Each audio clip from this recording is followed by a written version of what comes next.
tout le monde. Donc, bienvenue à la table ronde numéro 1, comment éduquer les citoyens à l'environnement. Donc, moi, je m'appelle Julia Luc, je suis enseignante en primaire et aussi bénévole à l'association Grande Grelinette qui œuvre dans l'accompagnement des jardins pédagogiques et partagés et qui ont aussi un stand à l'extérieur. Et je suis actuellement en formation en éducation relative à l'environnement et aussi j'emmène les enfants dehors pour éduquer dans un autre contexte, dans la optique de l'éducation globale. Donc, je vais présenter les personnes qui, grâce à leurs connaissances et expériences, vont me présenter les éléments de réponse à cette table ronde. Donc, je vous présente Marc Charel, qui est donc élu de l'association départementale du Rhône et secrétaire national de la Fédération des Francas. Il est également animateur d'un centre aéré à Bron, à côté de Lyon, et référent du pôle formation de la région. Il s'engage également pour la multiplication des centres AERE, pour lesquels du coup, l'éducation relative à l'environnement est un pilier de leur action éducative. Et l'action de cette fédération se déploie à destination des enfants, donc à la découverte de leur milieu de vie, naturel et urbain, pendant et hors temps scolaire, et des jeunes adultes pour la formation du BAFA. Puis à destination des adultes pour travailler sur la cohérence interne des équipes, des centres aérés, au vu d'un engagement concret pour l'environnement.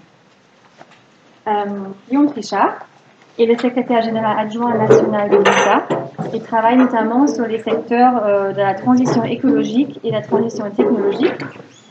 Il est engagé dans la création de cycles de formation d'éducation à l'environnement pour les représentants syndicaux dans les entreprises.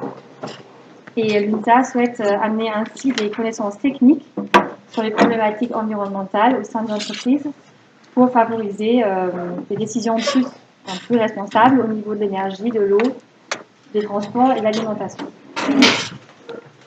Et Jean-Luc Allier, qui est lui animateur de l'association Jeunes de Nature, engagé à la sensibilisation à l'environnement et l'immersion dans la nature des enfants et adolescents dans la région grenobloise. Donc leur approche militante se base surtout sur la nécessité d'apprendre à aller dehors, à la joie de jouer, à questionner le rapport de l'humain par rapport aux autres êtres et le reste de la planète. Et puis il est également membre du réseau Sortir au sein du réseau École et Nature, ainsi que membre d'un réseau en cours de construction sur l'agglomération grenobloise qui s'appelle Éducation et Environnement. Donc Jean-Luc, est-ce que vous pourriez nous dire comment l'action de Jeunes des Natures contribue à l'éducation à l'environnement? Et puis, dans un deuxième temps, nous parler d'un moment fort que vous avez vécu avec des enfants qui témoignent d'une transformation du regard ou du savoir-être face à la nature. Comment l'association œuvre? Parfois, on accompagne les enseignants donc, pour les sorties, séjours de découverte de l'environnement. Donc, on est partenaire de la ville de Grenoble, Saint-Pégrève et des parents, dans le cadre des espaces naturels sensibles du département. Et on organise nous-mêmes des séjours pour les enfants pendant les vacances.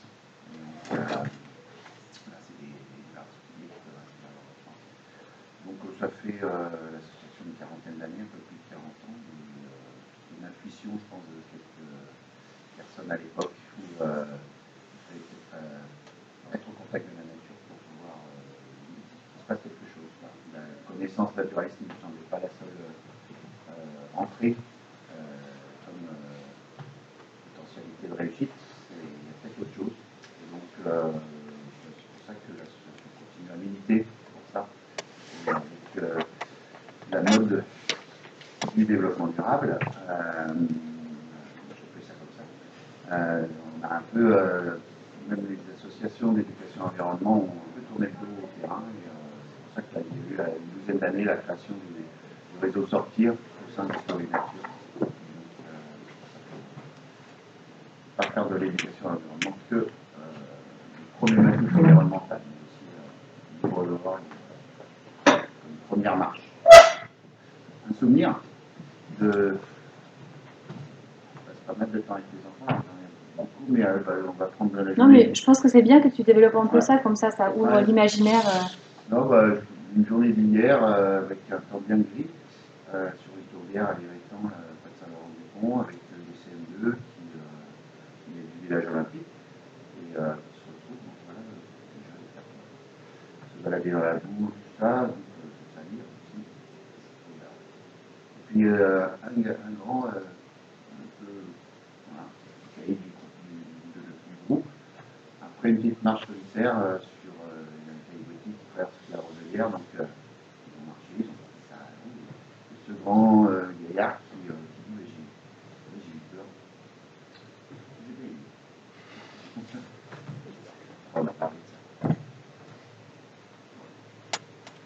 Est-ce que tu souhaiterais apporter d'autres éléments par rapport à Jeunes des Natures ou Par rapport à la nature, une équipe de moins jeunes de nature.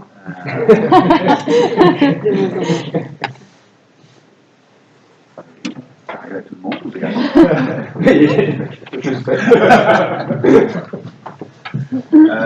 Voilà, donc non, c'est vrai que c'est une des difficultés qu'on rencontre effectivement. Sur les séjours, il y a eu en 40 ans une restriction des possibles au niveau des séjours qu'on organisait il y a 30 ans ou 40 ans. On disait on ne peut plus du tout le faire au niveau des législations. Donc c'est difficile des fois de. Oui, on doit s'adapter et en même temps jusqu'où. Voilà. Au sein de l'éducation nationale, donc le travail qu'on fait avec les enseignants, c'est la même chose. On peut rencontrer des difficultés qui sont parfois un peu difficiles à supporter. Ouais. Et donc, comment dire, le plus terrible, c'est peut-être le fait de devoir faire comme si, tordre faire comme si on allait bien faire comme il fallait, qu'on nous demandait de faire, et puis en fait, de voir que, en fait, comme partout, tout le monde continue à essayer de faire ce qu'il veut. Et donc, c'est pas clair, il n'y a pas cette notion d'engagement de l'éducation nationale vers cette démarche, même si dans les textes, on trouve depuis des années des tas de choses qui sont manquées concrètement sur le terrain quand on voit, voilà, si on tombe sur quelqu'un qui veut vraiment respecter les textes, ça fait peur, ça. Donc, on peut couper parfois les films et puis continuer à faire ce qu'on pense malgré les textes qui évoluent. Ça, c'est un petit peu difficile. Des exemples concrets de choses que vous pouviez faire, que vous pouvez plus faire, que ça soit par là. Oui, surtout sur les séjours, donc dans le cadre des activités de loisirs, c'est tout un tas d'activités qu'on faisait dehors, sans encadrement forcément de VE, brevet d'État. On faisait du radeau sur la Haute-Loire. Petit à petit, après, il a fallu avoir un initiateur, puis après un moniteur, etc. Donc voilà, il y a des choses sur les conditions de camper aussi, pour camper. Voilà, on trouvait des choses avec les sèches, etc. Donc c'est toujours possible, ça demande vraiment des barrières sont toujours plus importantes. Et puis après, dans le cadre des. Il n'y a pas d'agrément pour un intervenant auprès des classes en éducation environnementale, ça n'existe pas. Donc on reste sur des 6 heures. Enfin, si on tombe sur quelqu'un qui veut respecter les règles, c'est 6 heures d'intervention d'un intervenant avec la même classe par an. C'est l'éducation environnement, on nous a dit que ce n'est que de la science. Donc l'EDD ne représentant que un tiers du temps de la science sur l'année, et comme vous avez le droit à un intervenant sur un tiers de ce temps-là et tout ça, on ne peut pas dépasser 8 heures d'éducation à l'environnement avec intervenant pour un enfant dans l'année. Alors qu'il y a des communes avec qui voilà, on bossait et on passait 4 jours avec les gamins et la classe, et donc là c'était absolument affreux. Donc c'est plus possible. Donc officiellement on est venu dans cette commune-là, on a tordu les textes pour qu'on continue à faire la même chose. Donc on est un accompagnant jusqu'à 10 heures, donc comme un parent. À partir de 10 heures on est intervenant jusqu'à midi, ça fait 2 heures. Après on est accompagnant jusqu'à la fin de la journée, et on fait ça 4 jours, ça fait 4 fois 8, on est pratiquement dans les textes. Ouf. Voilà, c'est sous la responsabilité d'enseignants l'après-midi, on attend. Voilà. Donc c'est un peu aller chercher la petite bête pour des trucs avec les communes qui financent, parce que c'est pas l'éducation nationale qui finance, c'est bien commun. Donc c'est les choix de la commune, c'était des choix sur certains niveaux de classe, et donc voilà, c'était chopé par la patrouille. C'était pas possible réglementairement. Ça c'est un peu difficile de rester de pas s'énerver.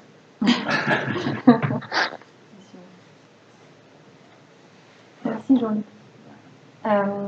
Guillaume Trichat, est-ce que vous pourriez nous témoigner un peu de vos axes de travail et ambitions concernant l'environnement au sein de l'INSA et aussi quel lien vous faites avec l'éducation?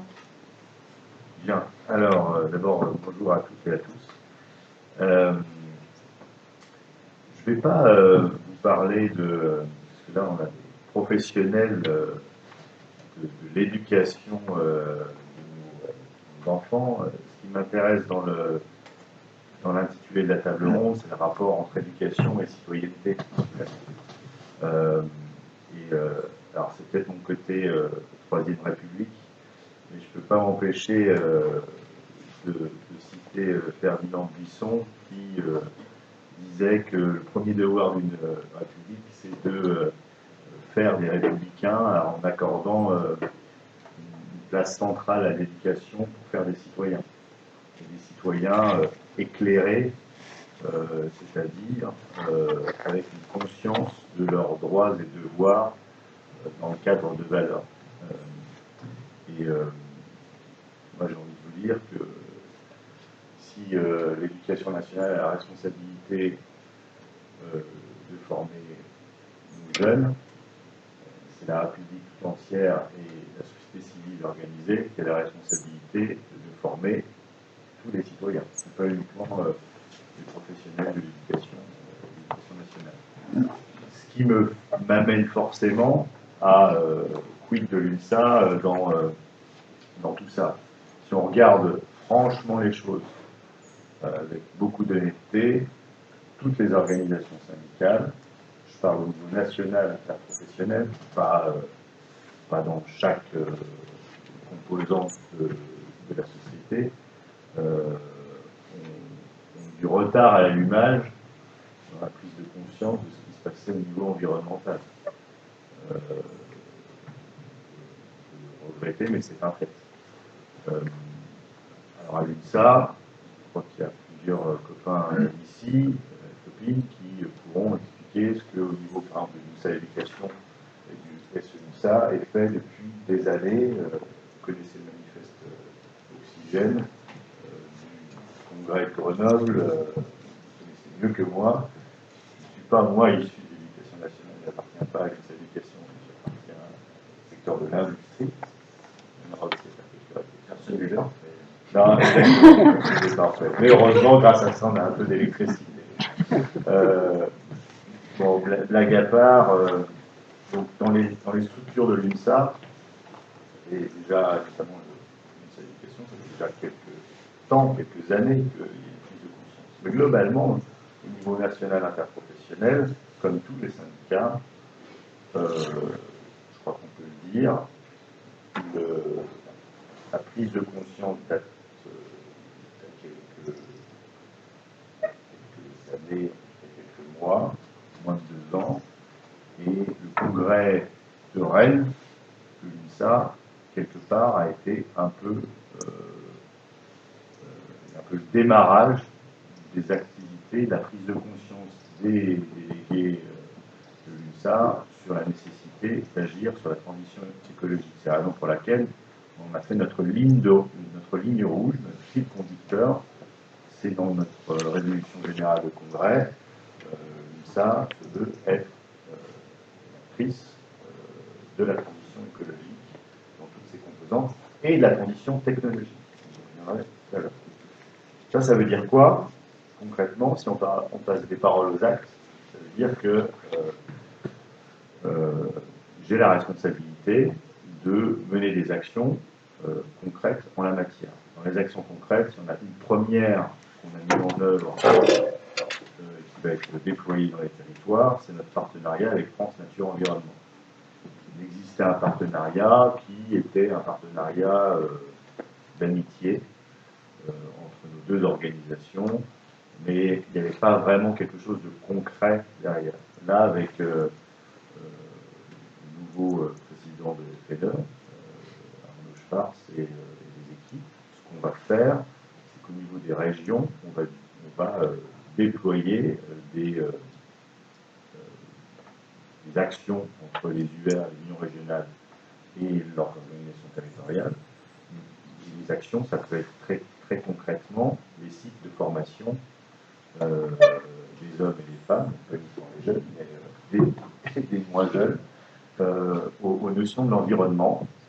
Et évidemment, nous, à l'UNSA, on est un syndicat, on n'est pas une association environnementale. On a certainement dans la maison UNSA des experts de l'environnement, quelques-uns, mais on est surtout des syndicalistes.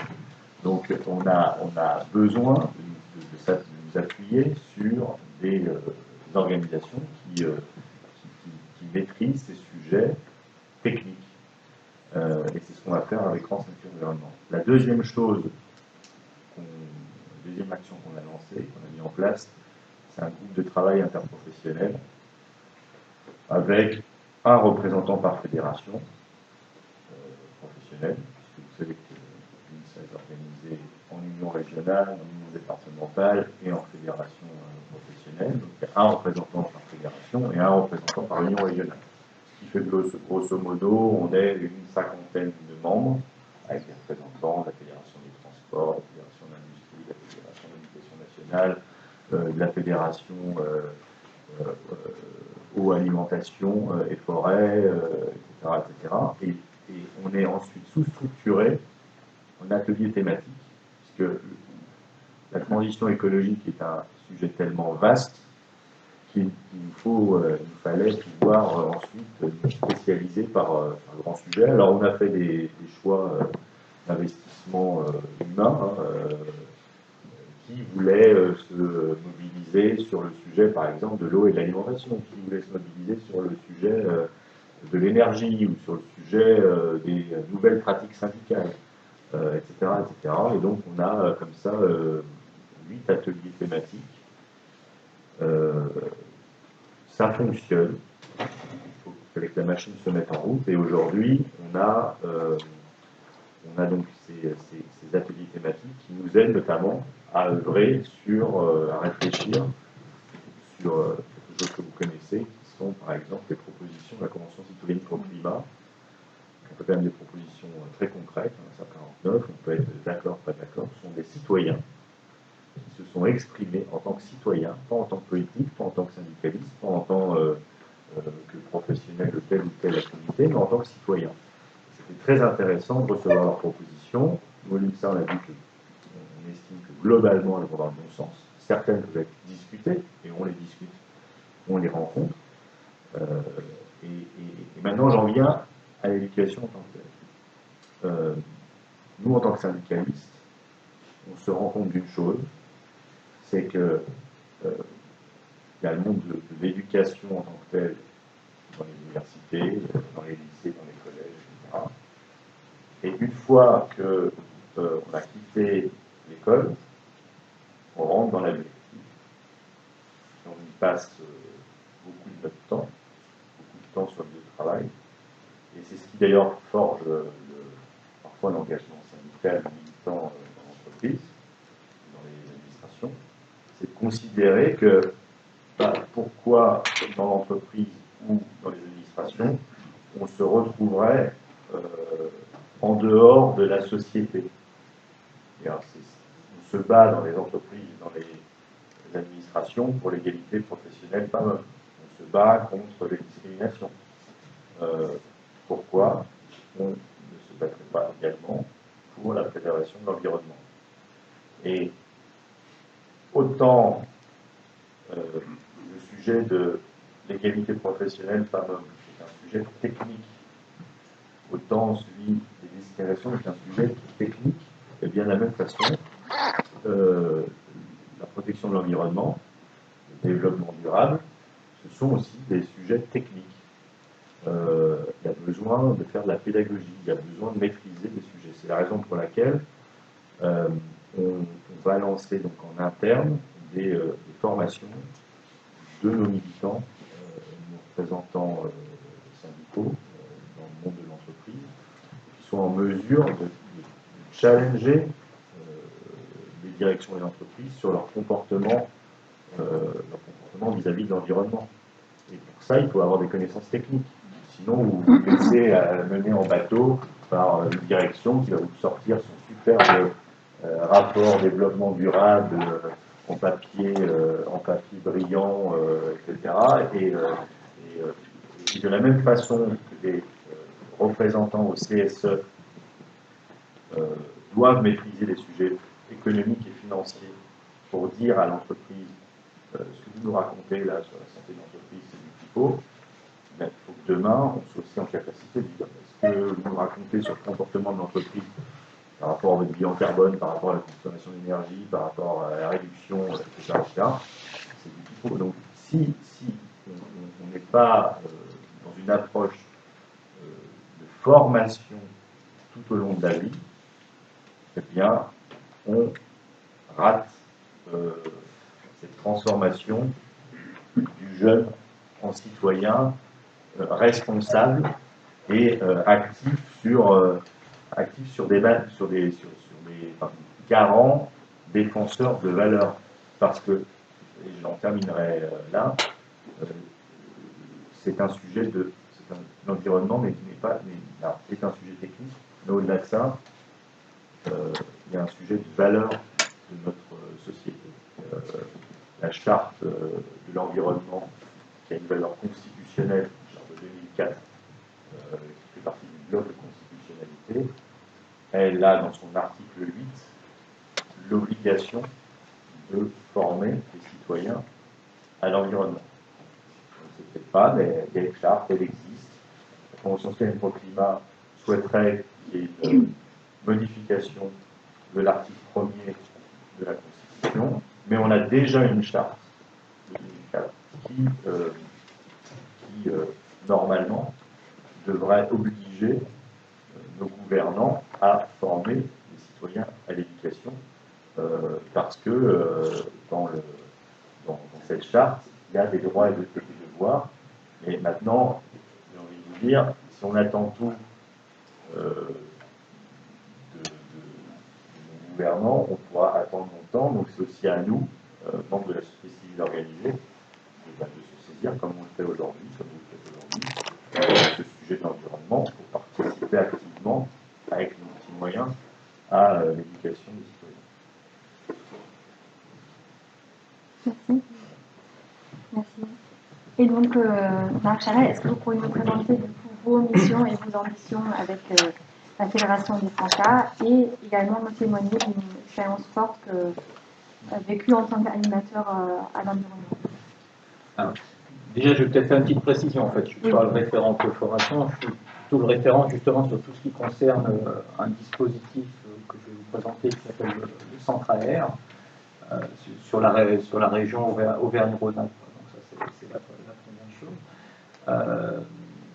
Alors, je rebondis un peu sur ce qui vient d'être dit. C'est vrai que dans les grandes organisations, donc les Francas, Mouvement d'éducation populaire depuis 1944, la prise en compte de toutes les questions autour du développement durable et de l'écologie s'est fait doucement par infusion, c'est-à-dire que quelque part, je veux dire, le projet d'un mouvement comme les Francas, il est tellement global qu'à un moment donné, l'entrée du développement durable est venue un peu par les éducations à la santé, éducation au développement durable. Et ça, pour nous, militants, ça fait partie du projet d'éducation. Néanmoins, la question, et maintenant on parle de transition écologique, est suffisamment importante pour qu'elle ait effectivement une place conséquente dans un projet d'association. Mais ça prend du temps. Souvent, les militants sont en avance sur les organisations. Du coup, un peu de la même façon, pour ça je fais un peu écho. C'est-à-dire qu'il y a eu un congrès à Bordeaux en 2009 où on a commencé à l'évoquer, c'était pas vraiment écrit, le développement durable, tout ça. Amiens en 2015, là, ça devenait un axe fort. Et là, maintenant, le congrès 2020, c'est devenu l'axe central, la question de la transition écologique et comment, puisque les Francas, bien sûr, c'est une fédération de centres de loisirs, j'y reviendrai, c'est un organisme de formation professionnel, BAFA, PSD pour les vacataires, mais c'est aussi un mouvement d'éducation qui, avec depuis le départ, une ambition de contribuer à l'émancipation des enfants et des jeunes pour devenir des citoyens éclairés. Enfin, voilà, je me permets un petit peu de rebondir parce que voilà, il y a un lien qui est. Au travers de ça, du coup, à un moment donné, donc, il y a des militants qui se sont posé la question de comment les activités d'environnement ont toujours existé dans les centres de loisirs, soit avec des associations d'environnement, soit directement animées par les animateurs, mais il manquait quelque chose. Et il y en a qui ont essayé un petit peu de construire un dispositif qu'on a appelé Centre Air, et que la fédération s'est chargée de développer sur l'ensemble du territoire, et puis également sur le territoire d'outre-mer. Centre Air avec un clin d'œil à la fois à l'air, éducation relative à l'environnement, et à Centre Aéré. Centre Aéré, qui est un peu l'organisation que les Francas ont inventée dans les années 60 en fait, pour les loisirs des enfants dans le temps. À l'époque, on ne parlait pas de périscolaire, mais on parlait d'extrascolaire. Alors, juste peut-être un petit aparté sur le centre aéré, parce qu'on sait tout ce que c'est un petit côté suranné, on pense centre de loisirs, centre aéré, enfin, il y a plein de noms comme ça. Maintenant, le nom officiel, en fait, c'est accueil collectif de mineurs ou accueil collectif de loisirs sans hébergement. Mais il faut avoir en tête que centre aéré à l'époque, ça correspondait à un concept qui avait une exigence forte, qui était relativement original, qui consistait, alors en 59, le Franca définissait ça comme ça, c'est des locaux et des espaces verts pour permettre à des enfants de faire des activités physiques et de plein air à proximité du centre-ville. C'est-à-dire quelque part garder un espace naturel dans un moment où l'urbanisation était croissante. Enfin, je trouve ça intéressant de le rappeler parce que quand on voit que le concept de besoin de nature ressort maintenant souvent plutôt par le biais des agences régionales de santé, de dire qu'à l'époque, là je fais écho à ce que tu disais Jean-Luc, c'est-à-dire de dire qu'il y a des gens qui avaient eu des intuitions sur l'importance de la nature il y a 40, 50 ans, et qu'on a un peu perdu en cours de route, et qu'on voit revenir comme si d'un seul coup on redécouvrait cela. Bon, il faut être clair, les centres aérés vraiment de ce type-là, il n'y en a pas tant que ça, parce que très rapidement, un équipement qui soit uniquement destiné à l'enfance, c'est pas rentable, hein, c'est clair. Bon, à l'époque des 30 Glorieuses, c'était bien, on avait de l'argent à mettre dans les loisirs d'enfants. Très vite, après, il a fallu optimiser toutes ces structures-là. Le centre aéré que je dirige à Bronx est sans doute le premier, voire un des premiers, parce que là, je ne veux pas avoir été constitué vraiment selon ce modèle. Il faut imaginer un morceau à l'époque parc départemental, maintenant parc métropolitain de Paris, 3 hectares qu'on privatise au service uniquement des enfants, des bâtiments uniquement construits pour les enfants, avec quelque chose qui est pensé pour les enfants. Et là-dedans, que des activités pour les enfants, qui accueille à la fois du loisir, qui accueille aussi des classes pour venir faire des activités, justement, autour de l'environnement, autour des sciences, autour d'un certain nombre de choses. Donc voilà déjà ce petit détour par certains centres aérés qui me semblait important de rappeler. Le centre aéré, qu'est-ce que c'est? Alors le centre aéré, en fait, c'est un label. Alors je vous avoue que je ne suis pas très familier de ce genre de truc-là. Il faut bien sacrifier à la communication, c'est bien qu'on peut plus s'adresser autrement à nos publics, autrement qu'en passant par un certain nombre de codes. Donc c'est un label. C'est un label qui est délivré à des équipes dans des structures de loisirs qui vont faire en fait de la question, alors maintenant de la transition écologique, on a un peu dépassé le développement durable et l'environnement, la question de la transition écologique, un axe central de leur projet éducatif et de leur projet associatif. Donc, dans ce cadre-là, on va leur proposer. Alors, parce que je m'embarque, du coup, je me permets de ne pas me perdre.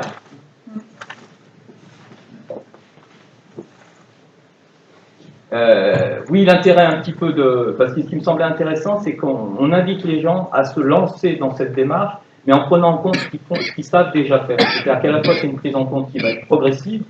Elle se doit d'être volontaire, c'est-à-dire qu'on peut se lancer qu'avec des gens qui ont envie de le faire, pas uniquement le directeur qui veut lancer son équipe, pas uniquement le président qui veut lancer son directeur, mais bien à un moment donné, au moins un noyau d'individus qui est volontaire. Et elle doit se vouloir un petit peu pérenne dans le temps, c'est-à-dire quelque part, elle doit s'inscrire dans le temps. C'est pas un coup, c'est pas pour fêter uniquement le 10e anniversaire du centre, on va faire d'un peu de développement. Donc, il y a toute cette dimension-là. Et il y aura et l'originalité après de la démarche, c'est de proposer un mouvement d'aller-retour entre des actions qu'on propose aux enfants, classiques, actions d'environnement, découverte, le plaisir qu'on peut prendre dans la nature, mais pas que, mais aussi une réflexion sur la manière dont va être géré l'équipement dans lequel se passe le centre de loisirs. C'est-à-dire qu'est-ce qui se passe, comment est gérée l'eau, qu'est-ce qu'on fait avec l'eau, des questions qu'on peut se poser autour du bâti, des questions qu'on peut se poser autour du transport, des questions qu'on peut se poser autour de l'alimentation. Et on va inviter effectivement l'équipe à faire ce mouvement d'aller-retour un peu en permanence. On demande un peu dans cette démarche aussi qui est alors c'est toujours progressif, mais qui est aussi une volonté d'associer tout le monde, d'associer bien sûr les équipes éducatives, mais d'associer aussi les équipes techniques, personnel de restauration, personnel d'entretien, d'associer les publics, les enfants, c'est-à-dire comment on fait avec eux pour les associer, y compris à une réflexion autour de cette question-là, d'associer leurs parents, d'associer les partenaires. Le but du jeu un petit peu, c'est qu'à un moment donné, sur un territoire, parce qu'un centre de loisirs, c'est rentré sur un territoire, ça puisse donner lieu, alors, si ce n'est un projet local de développement, ça c'est l'idéal, mais au moins à des actions partagées. Donc voilà un petit peu pour ce qu'est le centre AR. Après, au niveau des enjeux du centre AR, je pense que pour un éducateur, et cela va de soi ce que disent les Francas en général, c'est que l'éducation, c'est à la fois une somme d'influence volontaire, c'est-à-dire des éducateurs qui veulent faire des choses pour les enfants avec les enfants, et une somme d'influence involontaire. Et si à un moment donné, l'idée est de vivre dans un centre de loisirs où non seulement ce qui est proposé en termes d'activité rentre en écho ou en cohérence avec comment est gérée l'équipe, comment est géré le bâti, quelque part, on pense que ça va avoir une plus grande efficacité. On ne l'assure pas non plus. Hein, voilà. Je ne crois pas toujours non plus à l'efficacité de tout ce qu'on prévoit, mais en tous les cas, on se donne les chances que c'est une certaine efficacité.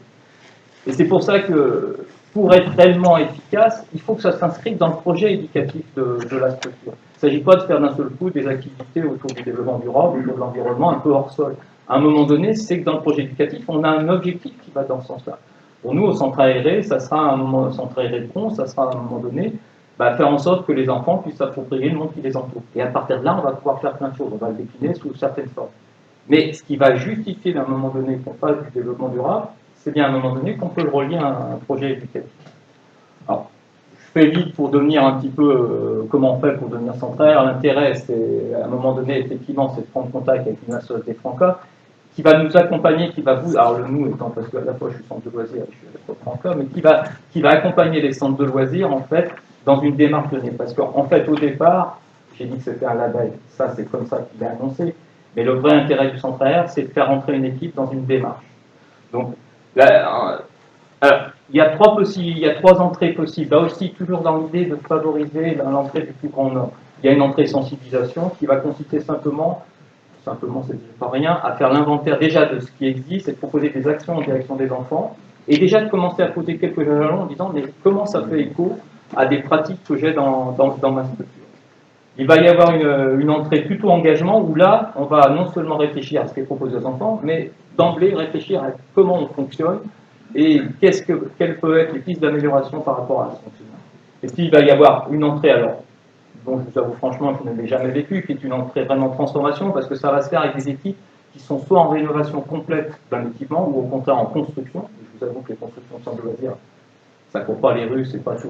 En général, on utilise des locaux, enfin voilà, tout ça. Mais où là, on va essayer de penser le centre de loisirs, un peu comme le centre aéré a été pensé pour les enfants dans les années 60, là, de le penser comme un centre qui soit en cohérence avec les impératifs de la transition écologique. Un petit mot sur la démarche. J'insisterai sur l'aspect. Alors, la démarche, en fait, elle va passer par un état des lieux. Hein, c'est-à-dire que les Francas vont accompagner l'équipe du centre de loisirs dans un état des lieux, faire un diagnostic, imaginer un plan d'action, faire un programme, et puis terminer par une évaluation. Quand je vous ai raconté ça, vous dites c'est le projet, c'est bon, ça fait partie du projet. Il n'y avait pas besoin de se lever ce matin pour entendre ça. Certes.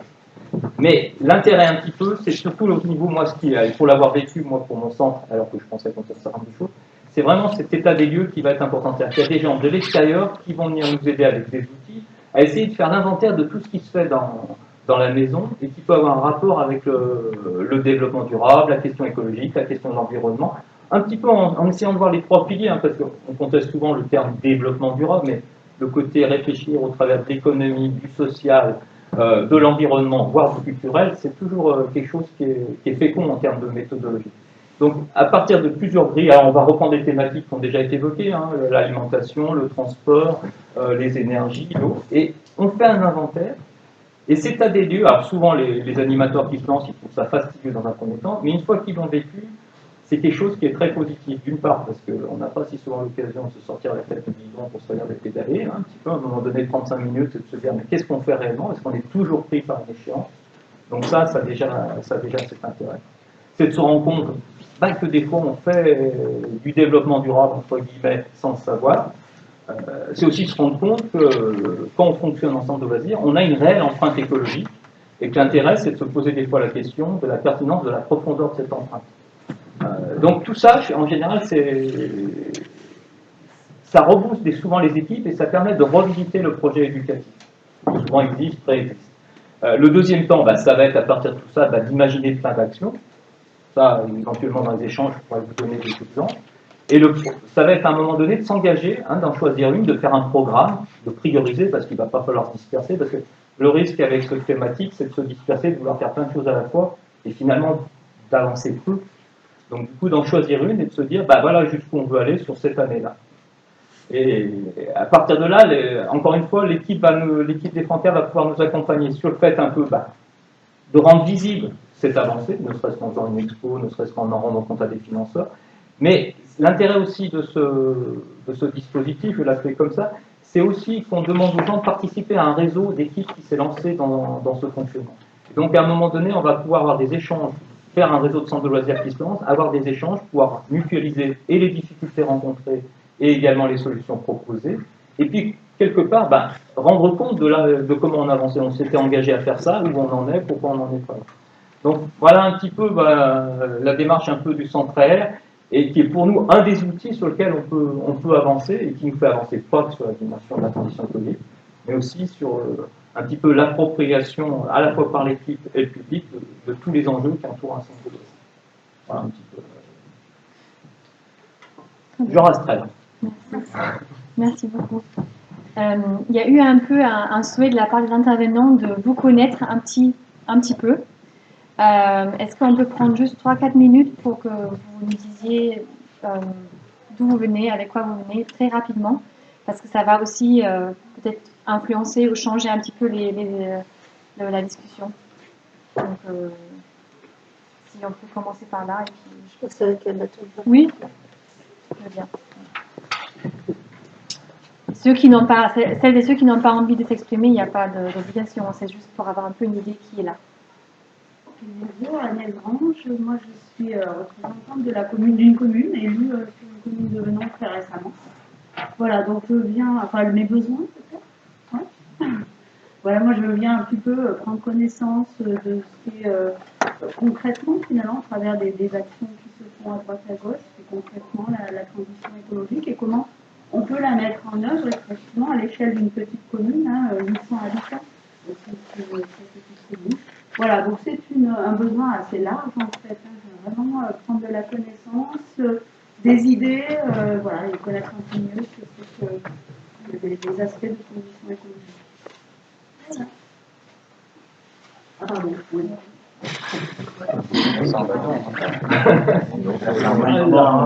Vous pouvez aussi parler comme ça. Donc moi, je m'appelle Francis Manos, j'ai 3 casquettes en fait. Je suis d'abord un professionnel d'administration d'un établissement scolaire, puisque je suis adjoint gestionnaire. Je suis en même temps responsable syndical, secrétaire académique du syndicat UNIFAC, qui est le premier syndicat des personnels administratifs, et on est au cœur de la réflexion sur justement la transition écologique, parce que on gère tous les jours des bâtiments et on est au contact également des projets éducatifs au sein de ces collèges lycées. Et pas que, c'est aussi l'université. La troisième, c'est que j'ai été pendant longtemps responsable d'une fédération d'associations de protection de l'environnement et je suis redevenu militant d'une association locale sur le secteur du Grésivaudan. Et je dirais simplement que dans cette vision globale des choses, j'aurais juste une chose à dire, c'est qu'on est passé d'un déni, au départ, à une prise de conscience, il fallait faire quelque chose, mais toujours en retard, c'est-à-dire qu'on a mis la protection de l'environnement quand on a vu qu'on était face à des échéances qui nous tombaient dessus. Et aujourd'hui, on parle de transition écologique, alors qu'on est face aux problématiques maintenant du dérèglement climatique et que c'est bien, à la limite, c'est fini. Pour moi, les questions de développement durable, elles sont déjà inscrites dans la loi. Il y a plein d'obligations qui nous obligent à faire de la transition, entre guillemets, mais on est face à une échéance qui, aujourd'hui, nous a traité d'être anxiogène, nous, avec ce centre de protection en quelques années, mais on est face à une situation qui l'est par les faits même, quand on regarde la vie publique, quand on regarde ce qui s'est passé dans le Gard l'année dernière, ce qui se passe partout.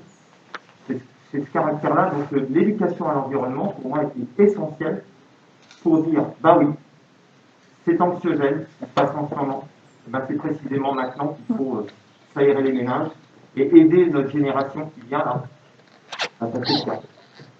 Merci. Merci. Benoît Lebrun, je suis enseignant et je suis militant à la VPC Se déplacer autrement, donc l'association qui milite pour les transports alternatifs à la voiture. C'est bien pour m'informer.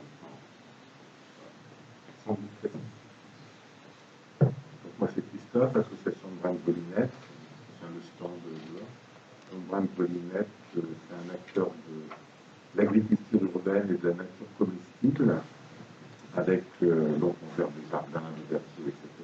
Et on a aussi toute l'action d'éducation, comme l'a dit tout à l'heure, qu'il y a avec les écoles, l'éco-citoyenneté, surtout dans le secteur 5 de Grenoble, qui est un quartier politique de la ville. C'est le centre de notre action.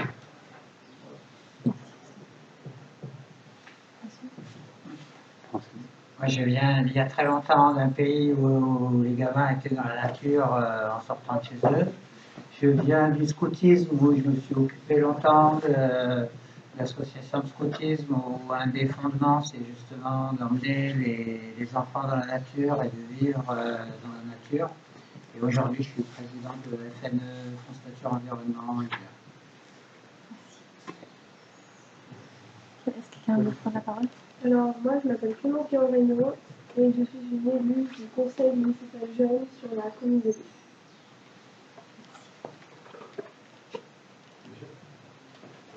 Michel Lick, donc moi je suis conseiller économique, social et environnemental.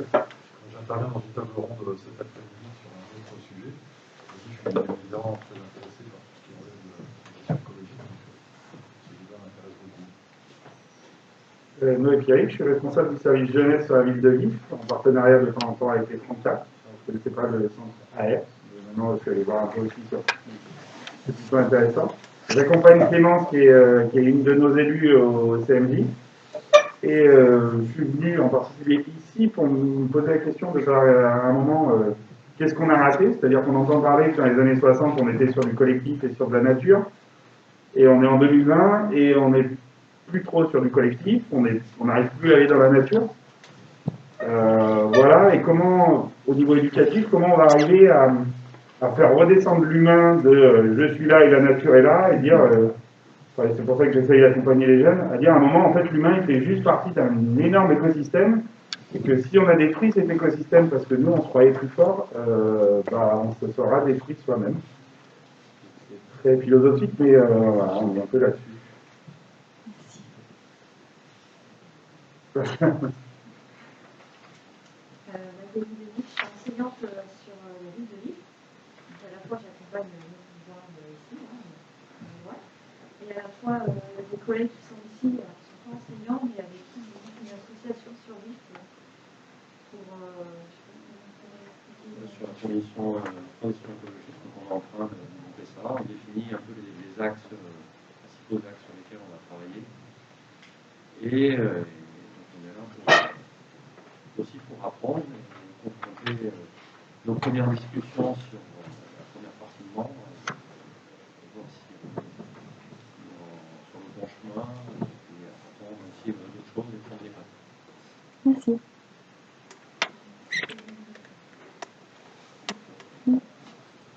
Céline Dupin, je suis professeure des écoles, militante au syndicat des enseignants de l'INSA. Je suis là pour donner un coup de main et aussi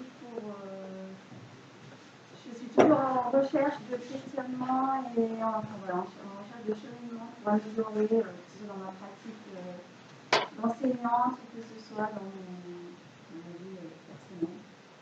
Comment améliorer notre empreinte et laisser le moins possible de traces. Oui, bonjour, je suis Issa Ravet, secrétaire départemental de l'UNICEF Éducation. Je vais faire écho à des interventions de tous les participants.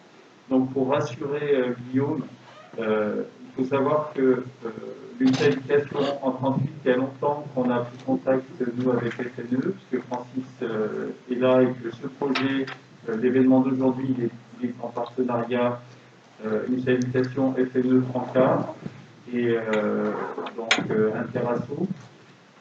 Donc c'est vraiment nous, dans notre ADN, et depuis le Congrès de Grenoble à l'UNICEF Éducation, d'arriver à mobiliser les énergies et à travailler ensemble. Et Jean-Luc qui est là, il le sait, avec Odile, donc on a monté l'UNICEF Éducation, un stage donc on va dire éducation à l'environnement, donc qui se fait toutes les années sur Grenoble. Il n'est pas à destination que des enseignants, puisque c'est ouvert aussi à tous les autres personnels de l'éducation. Parce que l'éducation, c'est une fédération et on regroupe 21 syndicats. Il y a donc aussi bien des gestionnaires, hein, Francis, c'est son métier, il le sait, que des administratifs, que des donc médecins scolaires, infirmières scolaires, des inspecteurs de l'éducation nationale.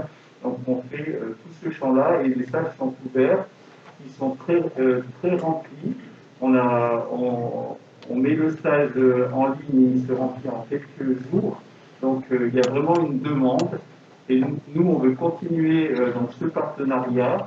Donc Guillaume, tu peux être rassuré que sur le département et l'Académie de Grenoble et même la grande région, puisque Marc est secrétaire régional de l'UNICEF Éducation, le lien il est fait. Et personnellement, j'ai été administrateur des Franca Isère pendant longtemps, parce que j'étais animateur aussi avant d'être enseignant ou même en partenariat. Donc mes enfants ont fréquenté donc l'association que Jean-Luc anime, puisqu'ils ont fait tous les camps de tout ce qui est jusqu'à ado avec la nature. Donc le lien entre les trois, il est fait. Et puis bon, moi personnellement, je suis accompagnateur en montagne. Et Jean-Luc a été un de mes formateurs, donc il y a maintenant 30, oui, on va dire 25-30 ans. Et si j'ai pu, avec mes classes, avec mes élèves, donc aussi dans des sorties nature, faire entendre les chants des oiseaux différents, c'est par les petits jeux que Jean-Luc nous a toujours voilà, invité à faire, etc. Donc le lien il est bien fait au niveau de l'UNICEF Éducation et je souhaite que cette journée, ça soit qu'une petite graine. C'est pour ça qu'on a mis un stand Je m'engage à l'extérieur et on aimerait bien qu'il y ait un petit réseau qui sorte avec des infos qui circulent entre nous, des actions qui continuent à être menées en collaboration. Je pense qu'il y a beaucoup à faire. Merci. Bonjour, Sébastien Foison. Je fais partie du club des Vifois, là, où on va essayer, on va mettre en place cette association pour agir sur plusieurs axes qui sont effectivement transport, alimentaire, énergie, économie circulaire. Notre idée, si on est là, c'est que on ne veut pas réinventer la poudre, on veut essayer de copier ce qui marche, d'être un catalyseur aussi pour des associations qui peuvent rayonner au-delà d'un périmètre ou de leur village ou qui seraient contents de reproduire des choses avec nous qui ont marché. Donc on va essayer on va prendre des contacts, on va échanger des noms et des numéros de téléphone pour aller vite. La prise de conscience personnelle est toute récente par rapport à, j'ai l'impression, beaucoup de gens ici. Je viens d'un milieu industriel, je travaille chez Schneider Electric et j'ai eu une prise de conscience simplement il y a 8 mois, où c'est hyper violent, si je puis dire. Donc je m'engage dans mon entreprise, je m'engage d'un point de vue personnel et familial et maintenant associatif. Merci. Béatrice Boyère, donc je suis enseignante auprès d'enfants en situation de handicap. et aussi à mi-temps délégué syndical pour le SEINSA. La suite, j'ai choisi il y a longtemps déjà d'aller vivre au vert, de quitter, la ville de Grenoble pour aller me mettre à Saint-Hilaire-du-Touvet, donc à 35 bornes de là, et avec certains scrupules, puisque finalement, je suis une écologiste à la noix qui prend ma bagnole tous les jours. Donc je peux manger bio, puisque mais à côté de ça, je crame du carburant. Enfin voilà, en pleine, réflexion de la cinquantaine, où on se dit, je fais des choses, mais sur d'autres aspects, je suis complètement pourrie. Je voudrais que mon gamin puisse aller étudier au Canada, tant pis, prendre l'avion. Enfin, voilà, un peu perdu dans tout ça, et voilà, peut-être en recherche de cohérence sur. Il y a les démarches individuelles, mais peut-être que s'inscrire dans une démarche collective, ça fait aussi avancer les aspects individuels, et c'est peut-être la recherche d'efficacité, finalement, elle est peut-être pas que individuelle. Merci. Voilà, et aussi assez en colère parfois sur les bobos bio qui font tout bien et qui vont donner des leçons à la terre entière. Alors là, voilà. Je voudrais aussi qu'on balaye chacun devant notre porte quand c'est nécessaire. Y compris dans l'éducation nationale. Ouais. Donc, Françoise Bouchot, je suis là au titre en tant que vice-présidente des Francalisères. Mais voilà, j'ai un autre parcours.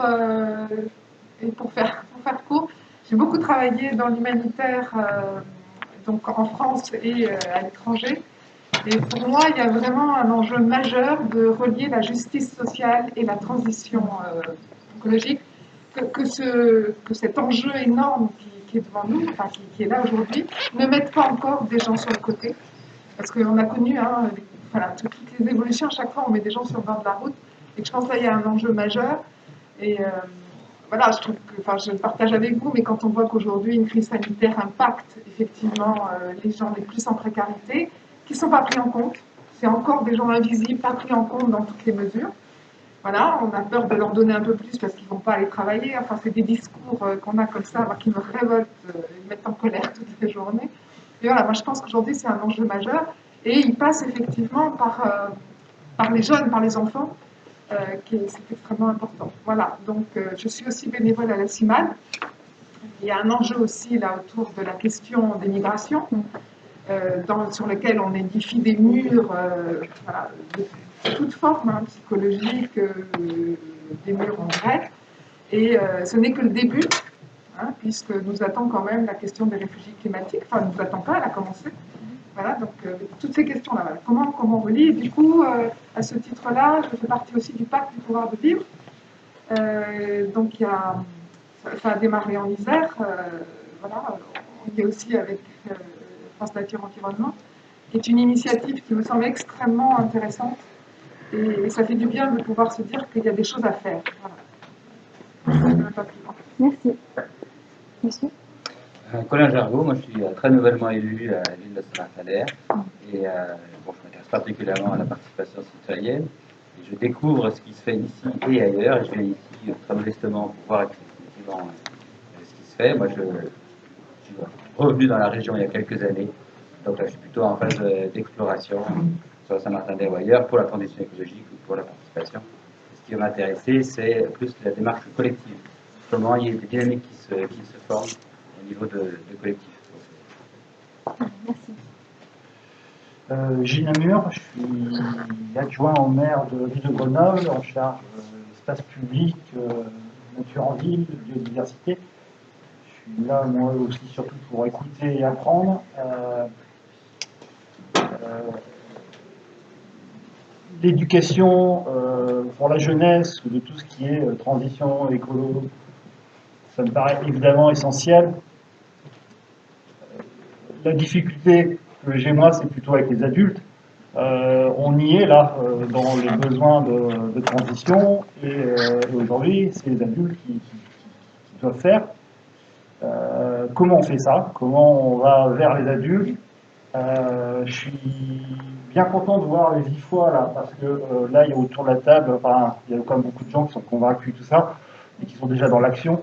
Donc c'est super de vous avoir vous là, parce que voilà, c'est des gens qu'on embarque. Une autre difficulté là, que moi je suis confronté à la mairie, que je découvre beaucoup de choses, c'est que effectivement, la transition écologique, faut la faire avec tout le monde. Et il y a une difficulté aussi avec des quartiers populaires. Là, enfin, il y a une machine là qu'on déploie, quand on transforme l'espace public, quand on essaie de retirer un peu de place pour la voiture et tout ça, et que la démarche elle est compliquée. Quand on va faire ça à Mistral, à la Villeneuve ou des quartiers que voilà, c'est quand on l'a fait au centre-ville et que maintenant on travaille sur ces quartiers-là, et ben c'est aussi un message, c'est aussi une façon d'amener ça. L'écologie c'est pour tout le monde, ça doit être pour tout le monde, mais il y a le côté aussi social, réalité sociale qui fait qu'il faut travailler ensemble et qu'on ne peut évidemment pas dissocier et sur lesquels voilà, beaucoup de choses voilà, je suis là pour écouter et apprendre tout ça. Bonjour, donc je m'appelle Alexandra Thiel, je suis enseignante dans un collège. Je viens bien sûr d'abord pour apprendre et échanger. Alors j'aimerais par exemple, je ne pense pas qu'on va pouvoir répondre à mes questions aujourd'hui, mais si la question c'est qu'est-ce qu'on aimerait apprendre et savoir faire, donc, j'aimerais par exemple savoir comment enseigner donc comment mieux prendre soin de notre environnement à travers ma matière, par exemple. J'aimerais par exemple que dans mon collège, il y a une cantine locale et respectueuse de l'environnement. J'aimerais par exemple que mes élèves viennent en cours avec des matériaux respectueux de l'environnement, qu'ils puissent venir à pied ou en vélo.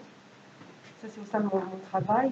Au niveau, par exemple, par rapport à mon fils, j'aimerais pouvoir qu'il puisse manger donc, des éléments sains à l'école primaire publique, ce qui n'est pas le cas actuellement, qu'il puisse apprendre à étudier dans un environnement sain, ce qui n'est pas le cas actuellement. Donc, ce sont des choses que j'aimerais mettre en place et donc je fais partie aussi du conseil des parents de l'école primaire de mon fils. Et là, la commune, la municipalité met tout en œuvre, met des choses pour améliorer la qualité de vie des enfants de la commune. J'en suis très reconnaissante, parce que je comprends bien que ce n'est pas simple pour les mairies. Et sur le plan individuel, je fais partie d'un collectif de citoyens en Chartreuse, ce qui me donne beaucoup ces personnes m'inspirent beaucoup, parce qu'il y a beaucoup de choses qui se font, des réflexions très intéressantes, et surtout, je viens aussi pour savoir agir.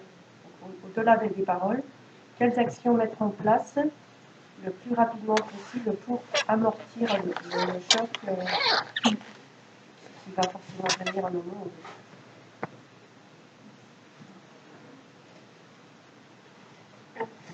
Angèle Champion, je suis étudiante à Sciences Po dans la branche des relations internationales et de l'action publique et je suis bénévole pour le SONISA pour l'organisation de la journée. Donc Alexandra Champion, c'est ma fille. Voilà, que j'ai traîné avec moi.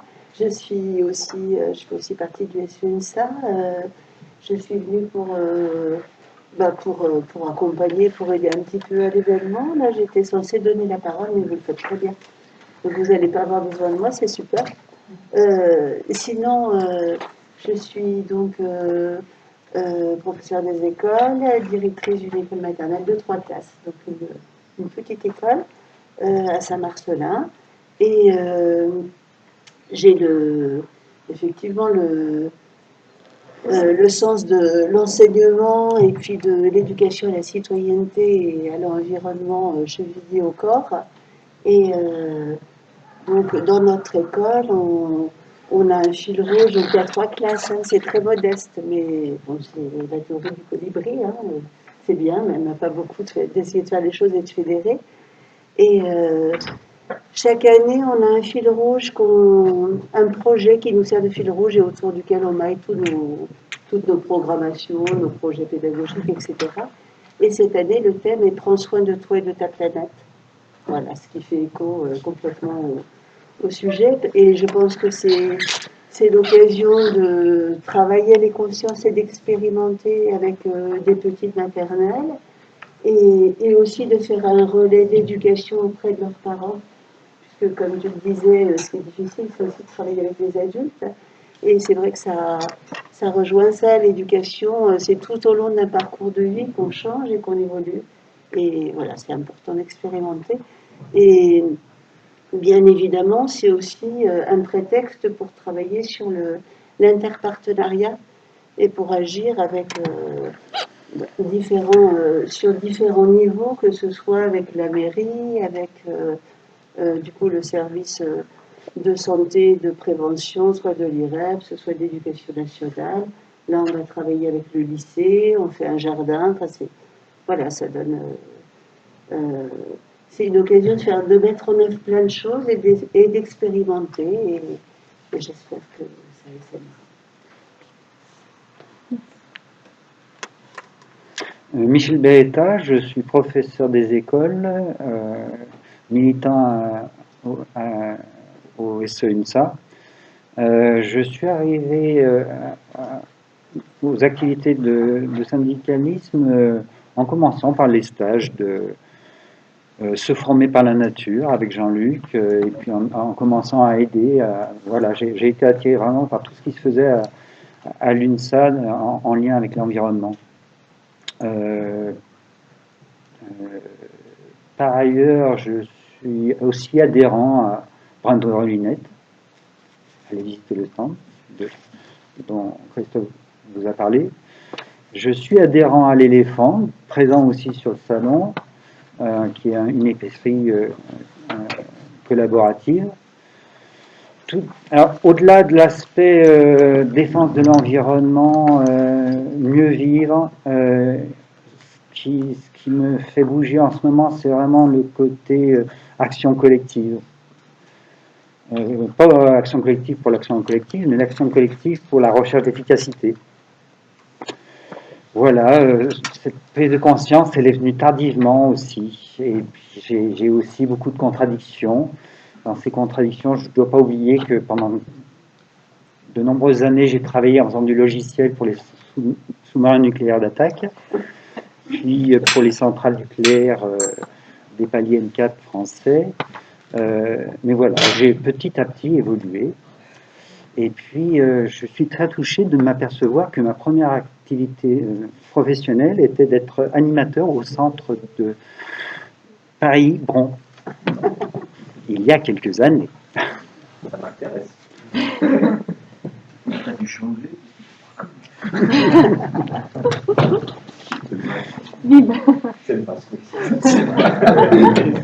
Excusez-moi, j'ai oublié de passer tout à l'heure parce que c'est que je suis nouvelle élue également, mais dans la commune d'implantation de mon collège, ce qui m'offre un nouveau regard également, plus global, puisque maintenant, il y a trois aspects, le travail, l'action communale et l'action militante protection de l'environnement. Et c'est un choc de voir aussi comment, concrètement, les freins auxquels on est confronté dans son action. Et dans les trois domaines. Bon bah merci beaucoup. Je pense que ça a apporté quelque chose de très fédérateur et riche de faire cette table ronde un peu plus grande. Donc, je voulais introduire le débat avec quelques questions. Donc je pense qu'on est tous convaincus qu'il faille accompagner les jeunes, mais aussi les adultes pour qu'ils puissent s'engager dans la préservation ou dans l'amélioration de leur milieu de vie. Et cette question enfance, adulte, adolescent, adulte, et comment on fait cette transition-là, elle est beaucoup revenue. Donc peut-être est-ce qu'il y en a un d'entre vous qui aurait des éléments de réflexion ou d'expérience par rapport à ça? Comment finalement, ou est-ce que c'est possible de continuer à informer, éduquer, responsabiliser les citoyens une fois qu'ils sont sortis du système scolaire? Ça, c'est deux questions. Ouais. Oui. Voilà. Non, mais je vous lance plusieurs choses comme ça. Voilà. Donc, tu veux commencer, non? Tu m'autorises allez. Moi, parce que je vais rebondir aussi sur ce qu'un collègue a dit là, à propos on est toujours en retard. Et c'est vrai qu'on est toujours en retard. C'est-à-dire qu'à un moment donné, on a fait de la prévention alors qu'il fallait en faire bien avant. Et du coup, là, on en est plutôt, et en général, les associations d'environnement sont plus en avance que les associations d'éducation populaire, donc, où ils en sont plutôt à comment on va s'adapter, on n'en est plus à comment on empêche le dérèglement climatique, mais comment on va s'adapter aux conséquences du dérèglement climatique. C'est important de l'avoir en tête, et en particulier, il faut que les adultes l'aient en tête.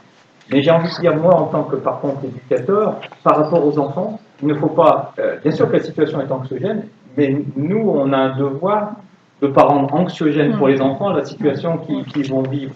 C'est-à-dire que, autant il faut que les adultes... Et alors moi aussi, c'est pareil en termes de contradiction, voilà, je réfléchis, je me bouge, et puis il y a des... Voilà. Mais autant pour les enfants, il faut leur donner du temps. Et déjà, il ne faut pas les instrumentaliser, c'est-à-dire tout ce qu'on défend, c'est-à-dire que tout ce qu'on fait avec les enfants n'a pas pour but d'éduquer les parents, contrairement à ce qui, des fois, se fait comme choix. Ça, moi, ça me... Enfin, voilà. On laisse passer. Mais je ne suis absolument pas d'accord avec ce principe-là, c'est-à-dire qu'il ne faut pas renverser la situation éducative. Les adultes restent les éducateurs, les enfants sont leurs propres éducateurs, effectivement, ils avancent aussi par eux-mêmes avec leur père PAIRS, mais en aucun cas ils sont là pour éduquer leurs parents. En revanche, je pense que ce nous on peut leur apporter, c'est le plaisir justement de découvrir déjà la planète telle qu'elle est, c'est-à-dire qu'à un moment donné, prendre du plaisir avec la nature, prendre du plaisir... alors, le truc polémique que nous on a au centre de loisirs, c'est faut-il faire des jeux d'eau ou pas faire des jeux d'eau l'été, parce qu'on gaspille l'eau, c'est de l'eau potable, tout ce qui s'ensuit. J'ai tendance, même si ça se réfléchit, même s'il faut voir, à dire qu'il faut faire des jeux d'eau, il faut aller se baigner dans les rivières, quand on peut le faire encore, parce que c'est parce qu'on aura pris le plaisir d'aller se baigner dans les rivières qu'on aura peut-être envie de faire des efforts et sur notre feuille d'impôt et sur notre action au quotidien pour préserver les rivières. Donc voilà, il y a vraiment cette action pour moi à mener en direction des enfants, même si par ailleurs, il faut savoir qu'on est vraiment dans une logique qu'il va falloir aussi les former à s'adapter à des situations qui vont évoluer. Et on va retrouver alors la question qui n'a pas été évoquée, mais qui va être comment on fait bouger les choses et jusqu'à quel point on peut aller à bousculer les libertés individuelles. Enfin, c'est quand même le gros discours, c'est-à-dire que l'action collective, effectivement, elle devrait être plus efficace, mais on se rend bien compte.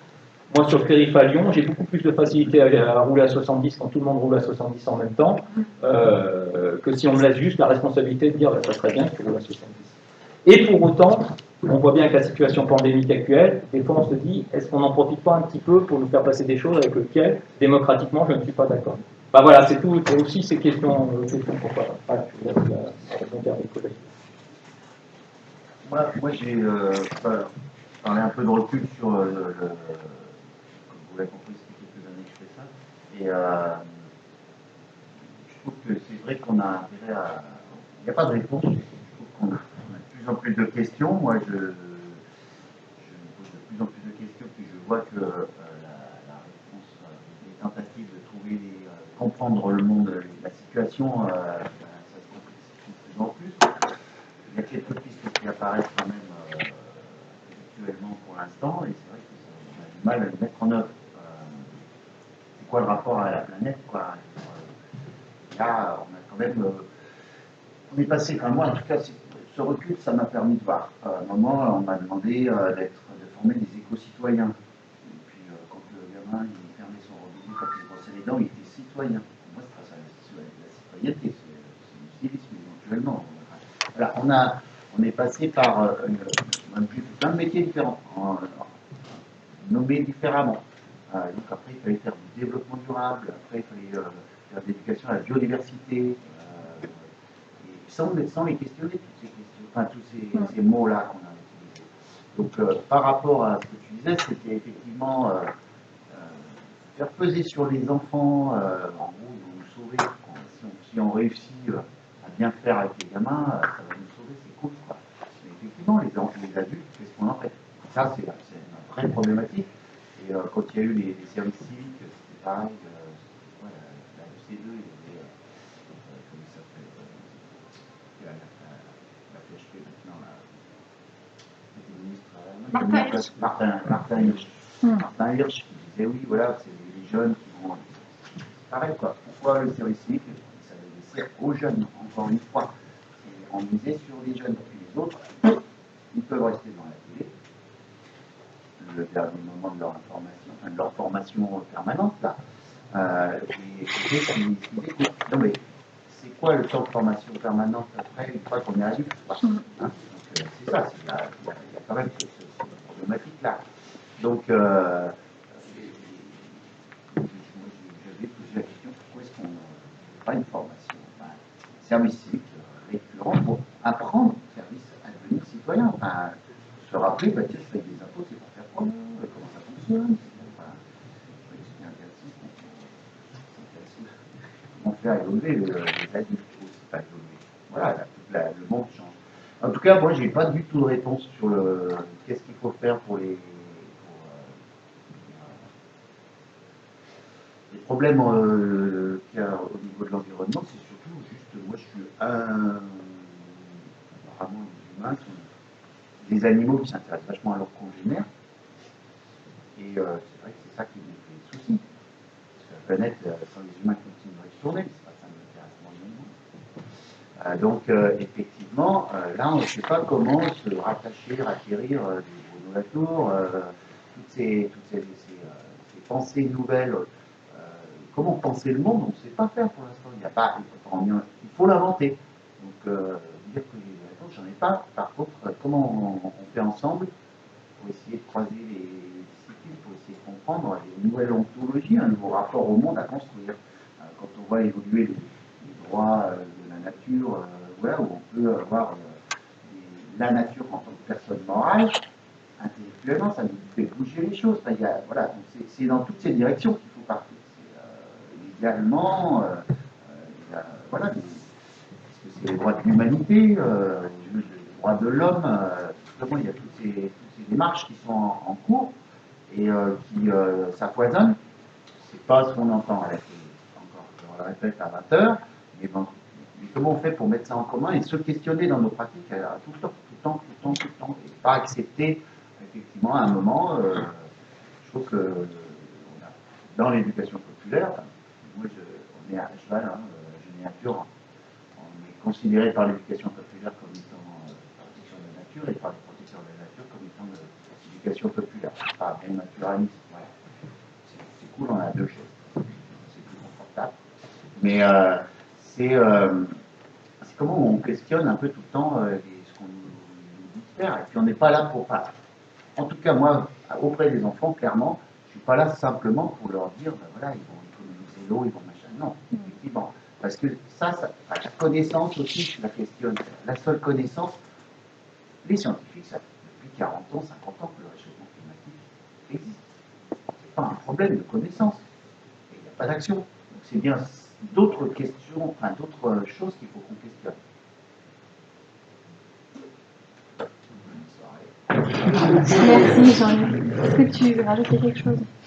Oui, je vais dire quelques mots sur, rebondir surtout avec ce que vous avez pu dire les uns les autres tout à l'heure. Bon, la question que tu as posée, elle est fondamentale, je pense qu'elle est au cœur de la table ronde. C'est comment on passe de l'éducation, pour faire simple, de nos gamins, à l'éducation des adultes. Je crois que c'était dit tout à l'heure. Parce qu'à un moment donné, moi aussi, j'ai commencé à travailler quand j'étais gamin, on nous a ça. Avec qui? Moi, je suis du Beaujolais. C'est pas loin. Moi, je suis du Beaujolais. Je suis du nord de Lyon. Et on avait un centre aérien à Montsol.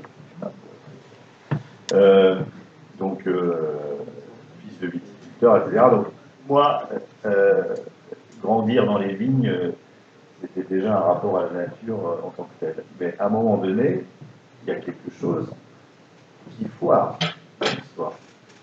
C'est-à-dire qu'il y a quelque chose qui se casse. Donc,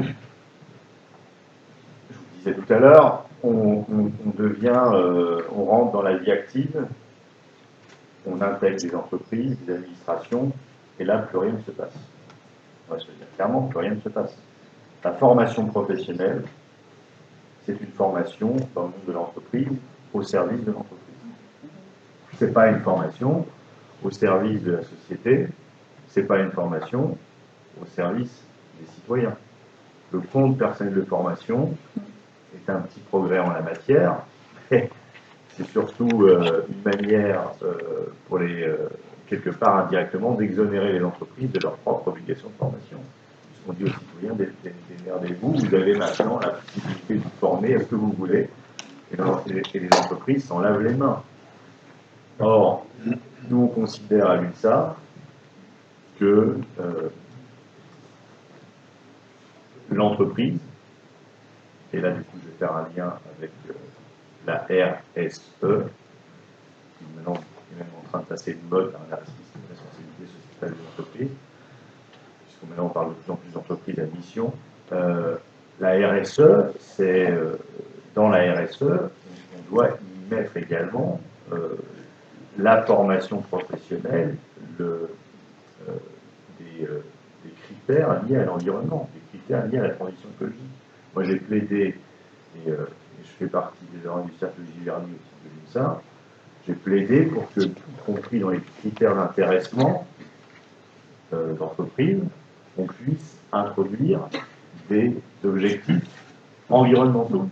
Et il peut y avoir comme objectif, par exemple, celui de la formation, dans la formation professionnelle, former les travailleurs et travailleuses aux questions environnementales. J'y tiens parce que si ça ne se fait pas, à un moment donné, ça ne se fera jamais. Or, le temps de formation dans l'entreprise, c'est un temps qui est quelque part pris sur le temps de travail. Bon. Et donc, à un moment donné, quand on partage son temps de vie, il y a le temps de travail, il y a le temps pour la famille, et parfois il y a un petit peu de temps pour soi, perso. Bon. Sur quel temps on prend sur quel temps on prend le temps d'éducation? Moi, je plaide que ça soit aussi sur le temps de travail. Parce que si c'est trop simple de renvoyer au temps personnel le temps de formation à l'environnement. Chacun doit prendre sa part. Les administrations doivent prendre leur part, les entreprises doivent prendre également leur part. Et donc, il faut qu'on arrive à cette obligation. Je vais parler de la charte à l'heure de 2004, mais il faut qu'on arrive à cette obligation de formation à l'environnement. Je rebondis sur d'autres éléments. Alors évidemment, tout n'est pas une question de connaissance. Tu as raison. C'est aussi une question de comportement. C'est aussi une question de comportement. Mais c'est bien de savoir que quand bien même on ne ferait rien, nous, on s'arrêterait de vivre, 20% des gaz émissions, enfin des gaz à effet de serre, c'est l'activité industrielle, que je connais bien, on est plusieurs dans la salle chez Léla, on est issus de l'industrie. 20% du GES, c'est l'industrie, 25% c'est le bâtiment. Quand vous voyez l'état du bâti des universités, des écoles, encore heureux que dans le plan de relance, on mette de l'argent pour rénover le bâti, parce que là, je vois qu'on a froid, certains ont froid, etc. Enfin, donc on a froid quand il fait froid et on a chaud et on crève de chaud dans ces bâtiments. Et ce que je trouve intéressant dans ce que tu as expliqué sur les centres à air, c'est d'être en capacité à intéresser les gamins, mais ça serait bien de le faire aussi avec les adultes, sur c'est quoi la production carbone, c'est quoi le bilan carbone d'un bâtiment, sans même l'activité humaine, juste le bâtiment en tant que tel. Et donc, du coup, c'est pour ça que je pense que pour pouvoir éclairer les citoyens et faire en sorte qu'ils aient un comportement de droit et devoir par rapport à l'environnement éclairé, il faut leur apporter forcément un peu de connaissances. Pas beaucoup, mais un petit peu. Dernier point, parce qu'on a parlé du pacte du pouvoir de vivre, et c'est un point fondamental. Pour l'UNSA, la transition écologique, elle doit être juste socialement.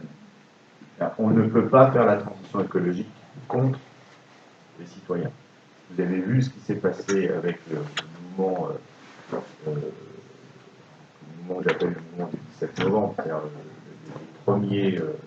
les premiers ronds-points envahis par par des citoyens et des citoyennes, c'était l'exemple flagrant d'une action soi-disant entre guillemets, en faveur de l'environnement, mais contre les citoyens, avec les mêmes citoyens pénalisés. Donc c'est pour ça que dans les propositions de la Convention citoyenne pour le climat, on a au niveau de l'INSA, on fait des analyses proposition par proposition pour regarder ce qui est, sachant que nous les a rencontrés et que leur boussole, c'était la justice sociale. Donc on ne peut pas reprocher aux citoyens de la Convention citoyenne pour le climat d'avoir fait des propositions dont la boussole n'était pas la justice sociale. Mais après, dans la discussion que j'ai pu avoir avec eux, très clairement, sur la proposition de taxation, parce qu'on parlait de l'avion tout à l'heure, de la taxation des sociétés, des compagnies d'aviation, je leur ai expliqué, ils en sont d'accord, que ne taxer que les entreprises françaises, avec une taxe carburant, c'est plonger un peu plus nos entreprises françaises et les salariés dans des difficultés, alors que ça doit être fait au niveau à minima européen, voire international. Donc c'est tous ces éléments-là, et on se rend bien compte quand on rentre dans leurs propositions concrètes que c'est un peu technique. Vraiment, moi je trouve ça très intéressant qu'on puisse échanger ensemble, et ça m'apporte des éléments que je vais pouvoir remonter ensuite à Paris en repartant en voiture. Et ça me permet, parce que tout à l'heure j'ai entendu le mot bio, il n'y a rien de plus qui m'énerve que de voir dans certains supermarchés des produits bio qui viennent du Nicaragua, du Venezuela, mais on vend aux citoyens, on vend, c'est-à-dire qu'on leur dit consomme bio, sauf que ce produit bio-là, il a été transporté, très souvent pour les fruits et légumes, par avion, pas par bateau, et peut-être qu'on aurait pu directement consommer proche du lieu de consommation. Et ça aussi, c'est une autre réflexion qu'on doit avoir dans l'éducation à l'environnement. On en parlait tout à l'heure sur le sujet de la pandémie, c'est le mode de production, le modèle de production versus le modèle de consommation. On a malheureusement, on est rentré depuis des décennies dans des modes de production centralisés. On a ensuite délocalisé en Asie. Et vous voyez bien que c'est passé avec la pénurie de cuivre, voire avec la pénurie d'éléments actifs du paracétamol. C'est tout un modèle de société, donc un comportement qui doit être revisité. Et ça aussi, quelque part, indirectement, c'est de l'éducation à l'environnement. Ce n'est pas de l'éducation à la nature, mais c'est de l'éducation à l'environnement au sens global, tout notre environnement, avec les parties prenantes. Merci. Il y avait des questions. Oui, juste une petite question, c'est quel serait l'objectif d'une formation des adultes en fait? Parce que tu parlais très bien des produits bio. Alors après, voilà, moi je préfère acheter des bananes bio que des bananes pas bio. Voilà. Les bananes, on les produit pas en France. Donc voilà. Après, on peut se priver de bananes. Mais on mange pas de bananes. Voilà, c'est un choix. Après, d'autres exemples, on parlait des quartiers populaires tout à l'heure, on leur demande de se passer de voiture. Est-ce qu'on a mis en place au niveau des dirigeants les infrastructures de transport qui leur permettraient de se passer effectivement de voiture? Quand c'est caricatural, mais quand c'est des femmes de ménage qui vont faire les nettoyages des bureaux à 5h du matin, ou qui vont les finir à 20h le soir, qui n'auront plus de transport. Donc on peut éduquer les. Enfin, je suis entièrement d'accord sur le fait que c'est pas aux enfants de transmettre à leurs parents. Enfin, ça me mérite aussi de fois en tant qu'enseignant. Voilà, c'est pas eux de le faire. Mais je pense qu'on a un beau informer les parents, éduquer les parents, sensibiliser les parents. si derrière il n'y a pas les décisions de la part des dirigeants qui, eux, savent. Je pense que voilà, les dirigeants de la métro de Grenoble savent qu'il faut des transports en commun tout le temps, qu'il faut former ces habitants-là aussi à utiliser leur vélo. Enfin voilà, des choses comme ça. Il y a l'encadrement des loyers aussi. On parlait de personnes qui s'éloignent du centre-ville. Il y en a, c'est pour trouver de la nature, mais il y en a, c'est pour avoir des habitats moins chers. Et après, ils vont revenir travailler en voiture. Donc, il y a quand même des décisions qui sont politiques de la part de gens qui ont les connaissances techniques et économiques et qui ne prennent pas ces décisions-là dans le bon sens. Donc, pourquoi on va éviter, quel serait l'objectif de la formation des adultes à l'environnement? Moi, je vais te répondre directement.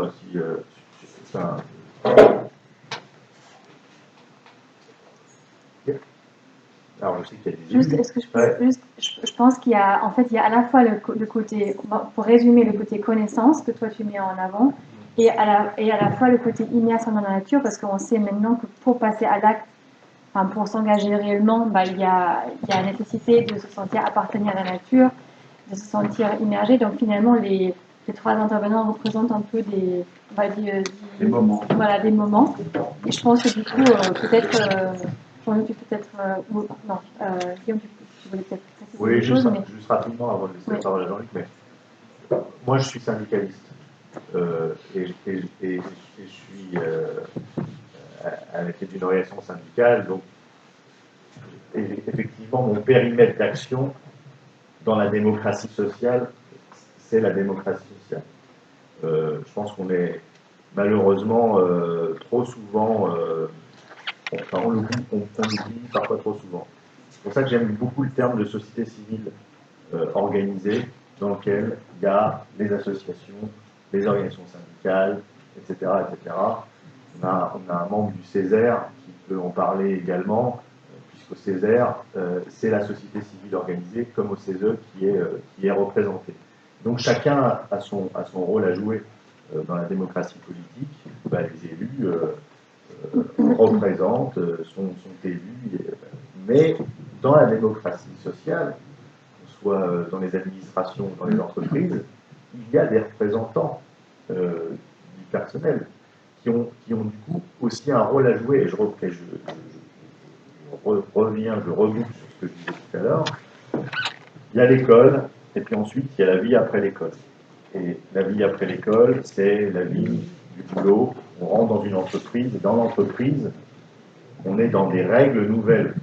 C'est-à-dire qu'il y a les règles de la République, il y a les lois, et vous savez très bien que quand vous rentrez dans le monde de l'entreprise, vous avez un règlement intérieur, et que vous êtes dans un lien de subordination à du management.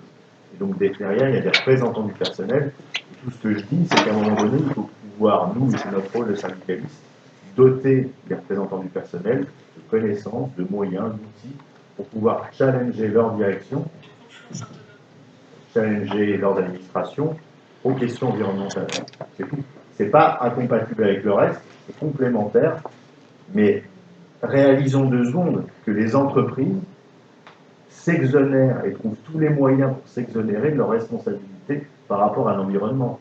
Et il y a qu'un type il y a 2 types d'acteurs pour les contraindre.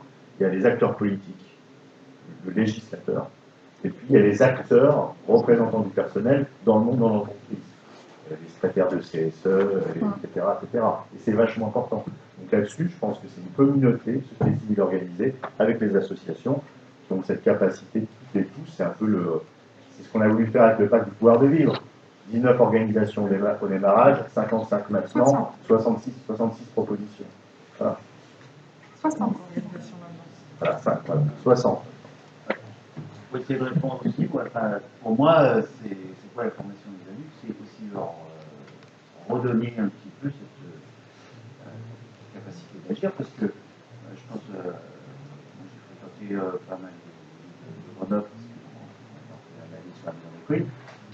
Je sais pas, l'élu qu'on avait en face de nous à l'éducation, Fabien Malbès, c'est un gars comme moi, qui à un moment s'est engagé, pendant 6 ans. On en a quelques-uns, etc. Bon, c'est pas des gens qui sont derrière. Et ça, quand on en parle avec, que ce soit dans les syndicats, que ce soit pas forcément au sein mais voilà, il y a eu le réseau citoyen, hein, quand même, malgré le réseau citoyen, voilà, c'est pas un parti.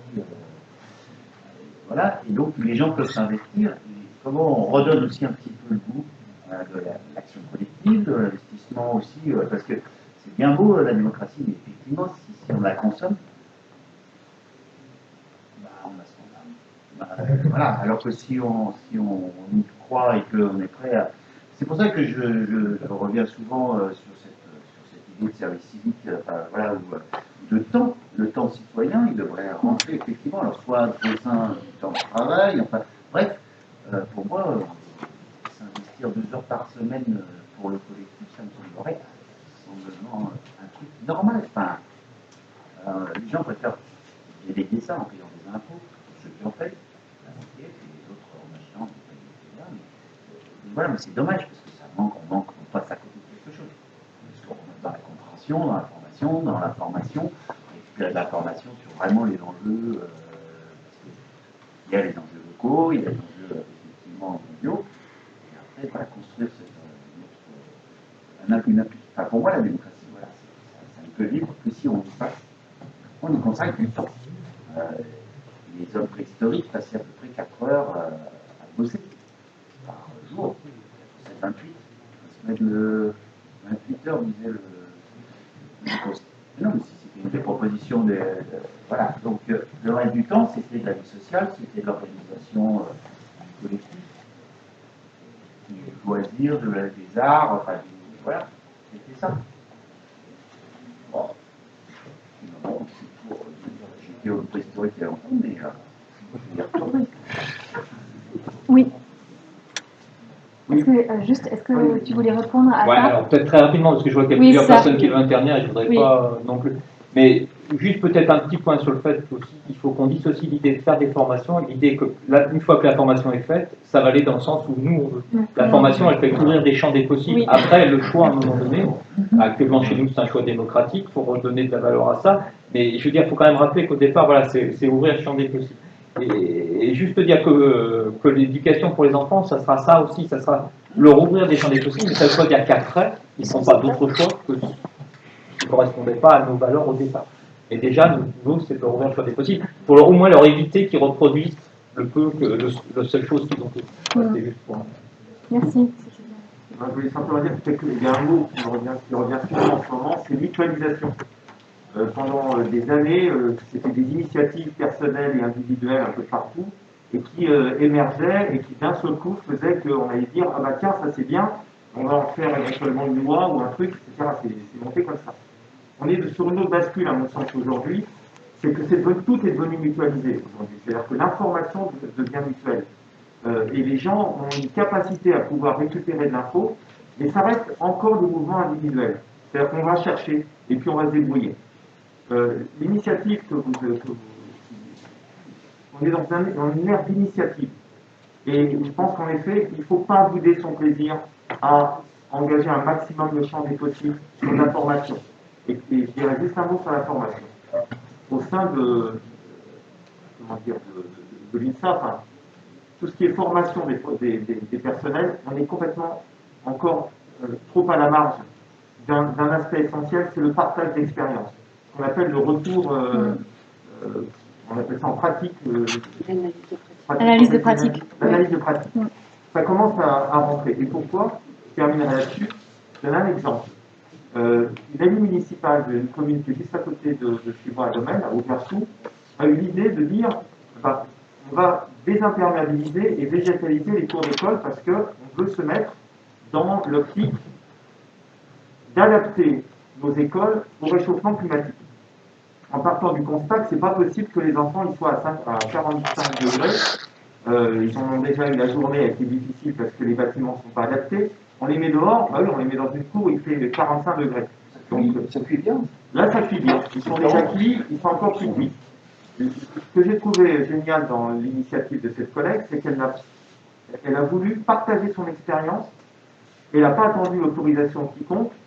Elle a envoyé sur le réseau, elle a dit voilà, on se retrouve demain soir et je vais vous présenter notre projet.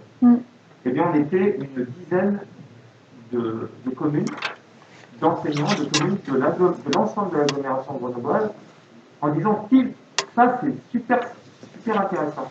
Et on se rend compte que ça, c'est ça qu'il faut développer. Et je pense que la formation, en effet, telle que vous l'envoyez, c'est ça. C'est des retours d'expérience et faire en sorte qu'on puisse partager des choses qui marchent et avoir envie d'une seule chose, c'est que percole. De manière à éviter, parce que moi je me rappelle souvent de ce film qui avait percolé dans toute la France, éviter qu'un jour nos enfants nous acquitteront de n'avoir rien fait. Et il faut rester sur cette dynamique du film Demain et après-demain, où on se rend compte qu'en fait on a une chance extraordinaire aujourd'hui grâce aux outils réseaux sociaux, c'est qu'on peut partager un maximum et surtout pas s'empêcher de le faire. Donc je trouve que ce genre d'initiative, on voit, et les syndicats et autres sont là aussi, les associations. Pour lancer ce genre d'initiative, il faut les multiplier. Donc je vais rebondir parce que c'est un exemple, j'allais dire, concret de comment aussi les mondes on vit de façon très segmentée.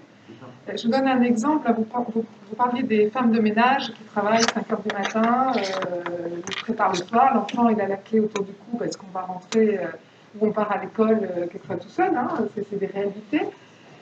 Avec l'insertion par l'activité économique sur un secteur, on s'est posé la question avec des entreprises, c'est des mondes qui ne se croisent pas. Et un jour on s'est posé la question de dire mais quelle est l'obligation de faire ménage à 5 heures du matin? Est-ce que c'est ça aussi comment on réfléchit?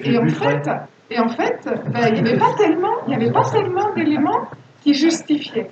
Et donc, on a fait l'expérimentation que les personnes fassent le ménage pendant que les personnes sont au travail. Ça s'est très bien passé. Et je vous le dis parce que c'est sur des choses très simples comme ça qui sont de la formation pour tout le monde. Les personnes qui laissaient leur café moisir dans le gobelet, dans la tasse, sur la table, à partir du moment où ils ont identifié la personne qui faisait le ménage, ils ne voulaient plus laisser les trucs dégueulasses, ou bien ils mettaient un petit mot sur le bureau en disant « on est désolé, j'ai pas eu le temps de ranger ». Et du coup, on s'est rendu compte que finalement, ce qui était imposé et qui rendait la vie impossible à souvent des femmes seules, chefs de famille, eh ben, qu'est-ce qui justifiait? Donc du coup, on peut aussi questionner et changer pas mal de nos comportements. Parce qu'on met, comme dans les cours de création, on connaît que ça, donc on ne se pose plus la question, effectivement, sur un certain nombre de pratiques. Et je pense qu'avec les syndicats aussi, c'était parce qu'à un moment donné, voilà, c'est institué, on ne se pose pas la question. Mais vraiment, moi, je me souviens que ça avait été déclencheur parce qu'en très peu de temps, quand on a posé la question, qu'est-ce qui justifie le ménage à 5 heures du matin, ben, il n'y avait pas d'argument. Et de la part des salariés non plus, hein, qui se sont lancés tout à fait facilement, et du coup maintenant c'est resté comme ça, dans une grosse entreprise régionale. Oui, mais c'était pas énorme finalement. Et humaniser aussi finalement, enfin mettre un visage sur quelque chose qui se passe qu'on ne voit pas d'habitude. Voilà. Oui, comme les travailleurs qui peuvent travailler au Pérou pour les cacao, pour voilà, il y a aussi la proximité en fait. Du coup, moi j'avais une question un peu plus concrète et du coup vous allez peut-être pouvoir me répondre. Parce qu'on entend parler beaucoup de formation, moi je dirais qu'il faut presque, avec les adultes, faire de la déformation. On avait quelqu'un qui travaillait sur des logiciels, à mon avis on a un logiciel de pensée qui est intégré depuis des années et du coup il faut arriver à décentrer et tout ça. Et du coup nous en travaillant avec le CMJ, quels sont pour vous aujourd'hui les principaux freins à combattre dans justement, parce que ce changement, beaucoup de monde commence à se dire il faut le faire, mais il y a encore plein de freins chez les gens. Quels sont, vous, les principaux freins que vous avez trouvés ou les difficultés, les principaux ennemis qui va être ennemis entre guillemets, mais là où c'est le plus difficile pour arriver à changer les choses? La question est peut-être très large. Ouais, la liste est longue, mais... Surtout que c'est super long, quoi. Il y en a partout, hein. Je vois la saleté. Oser revenir sale. Le gamin qui arrive à la ma mère va me tuer. Les parents, pas vraiment les enfants, mais c'est la folie. Moi, j'ai en 30 ans, je vois une sacrée évolution toute bête, la saleté. Juste la saleté. Non, mais c'est la liste est longue, quoi. D'accord. Voilà, il y a à voir. Moi, j'ai pas de réponse. Si tu me permets, tu as raison, parce que la saleté, c'est la première chose qui a été dite qui a été évoqué hier soir en présentant les nouvelles cours d'école, les gamins vont se salir. C'est dégoûtant. Et en plus, il va falloir entretenir l'école derrière. Ah bah c'est sûr que la végétalisation du cours d'école, ça sera pas sympa à donner. On préfère à la limite que ce soit bien propre, bien dégueulasse, parce que c'est du minéral. C'est plus facile à mais ramener à l'intérieur. On dirait que j'ai eu cette réflexion-là parce que j'ai essayé de chercher qui avait pu mettre autant de boue dans mon collège tout neuf. Et ben, j'ai appris que c'était mes profs de SVT qui étaient sortis en sortie nature. Et ben, je les ai pas engueulés. Alors, mais n'empêche que j'ai quand même cherché à savoir pourquoi c'était si dégueulasse alors que c'était tout propre le matin. Voilà. Juste, ouais, il nous reste que 5 minutes. Donc il y avait 2 interventions encore. C'était plus pour répondre, alors c'est pour ça Oui. que c'était pas la réponse. Je pense que vraiment l'un des freins principaux, c'est le découragement des gens. C'est les gens qui s'investissent dans l'associatif, qui veulent faire des choses, tout ça, et qui finalement n'ont pas le répondant des politiques, n'ont pas. Alors maintenant, je suis de l'autre côté de la barrière parce que je suis à la mairie, mais je l'ai vécu dans le monde associatif, voilà. Et c'est ça qui est difficile. Je pense que vraiment les autorités locales, les politiques, tout ça, doivent quand même vraiment le plus possible accompagner ceux qui veulent faire, quoi. Et là-dessus, c'est vraiment indispensable. Alors parfois, ça va pas dans le sens que le politique voudrait, mais enfin, il faut quand même accompagner l'initiative associative. Il y a tellement de gens qui ont proposé des choses et qui se battent et qui font une fois, 2 fois, puis après c'est tout. Si ça marche pas, ils arrêtent. Alors qu'il y avait des choses comme ça. Donc je pense quand même que vraiment il y a l'accompagnement des gens qui font, qui paraît vraiment indispensable là-dessus. Et du coup, c'est vrai que quand vous faites, assurez-vous en amont qu'il y aura, si vous faites, il y a du répondant quelque part sur ce. La saleté de la nature et l'ego des élus. La personne est déjà un petit élément de plus. Juste, il y a l'intervention depuis longtemps. Je voulais juste rebondir sur le sujet de comment on peut faire bouger les adultes. Encore une fois, mon témoignage personnel, depuis que j'ai pris conscience de ça, 3 jours après, j'ai été voir mon chef, j'ai dit je ne peux plus faire le même boulot comme je le faisais avant sans prendre en compte la valeur planète. Moi, je suis directeur de site, c'est-à-dire que j'ai 10 usines à gérer dans le monde, 2000 employés, donc vraiment bien le gars industriel. Encore une fois, les ressorts, moi, qui m'ont fait bouger, ce sont, quelqu'un l'a dit, les scientifiques le savent. Très bien. Moi, je ne le savais pas. Alors, j'ai su par moi-même et j'ai découvert que la situation était hyper grave. Donc, une fois que je me suis rendu compte de ça, j'ai essayé de vulgariser les choses pour en parler autour de moi et voir comment ça allait réagir. Parce que je pense que ce qui a changé, c'est que dans les dernières années, il y a certainement il y a 10, 20 ans, il y en a qui n'auraient vraiment rien à foutre de l'environnement. Aujourd'hui, je pense que tout le monde est sensibilisé, ne serait-ce que par la pollution, etc. Moi, je me rends compte que dans mon milieu industriel, je dois avoir formé à peu près 1000 personnes aujourd'hui. Donc c'est moi qui fais la formation, c'est-à-dire que je suis à la fois patron de mes usines, etc., mais je veux partager ce que j'ai découvert. Eh bien, 98% des gens sont sensibilisés, et après la formation, ils disent « Merde, c'est hyper grave, maintenant je sais. Je sais parce que on en parle beaucoup là, mais est-ce que tout le monde sait vraiment les causes réelles de gaz à effet de serre? J'ai entendu des chiffres sur l'industrie. La plupart des gens vont dire les transports. Mais les transports, c'est la 4e cause de pollution. La 2e, c'est l'agriculture. Manger de la viande pollue. Mais je ne savais pas. Je suis tombé de l'armoire quand je l'ai su. Donc, quand je parle de ça autour de moi, la plupart des gens tombent aussi de leur chaise. Quand je dis le gaz, ça pollue. Quand on chauffe au gaz, ça pollue. Mais tu viens d'où? De quelle planète? Je ne savais pas. D'accord? Donc, quand on sait, on change. Moi, c'est mon cas.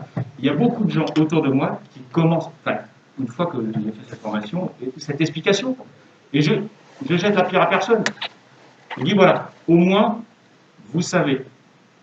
Et la plupart des gens réagissent.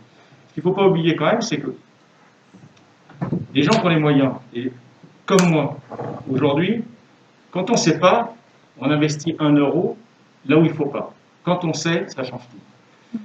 Et c'est ce qu'on va essayer de toucher dans notre association, c'est autant faire, mais aussi partager ce qu'on sait.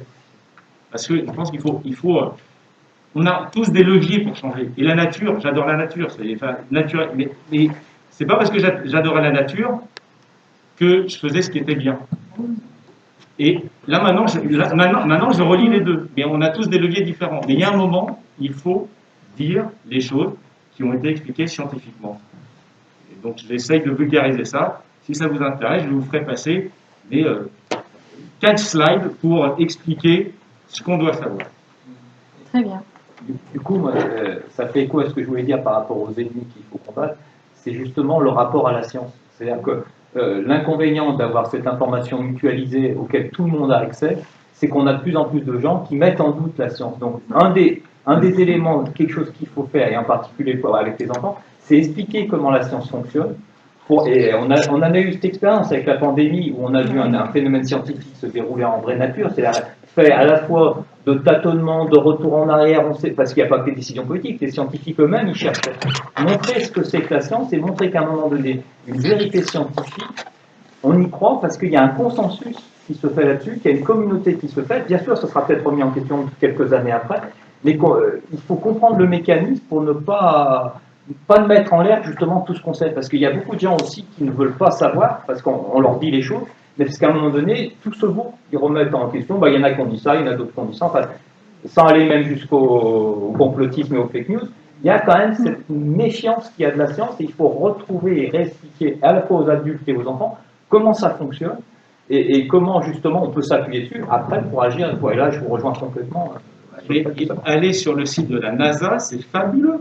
C'est hyper pédagogique. Alors quand on dit les Américains ne comprennent rien, mais c'est pas vrai. C'est Trump qui fait son show. Mais on a des choses très intéressantes qu'on peut exploiter aujourd'hui.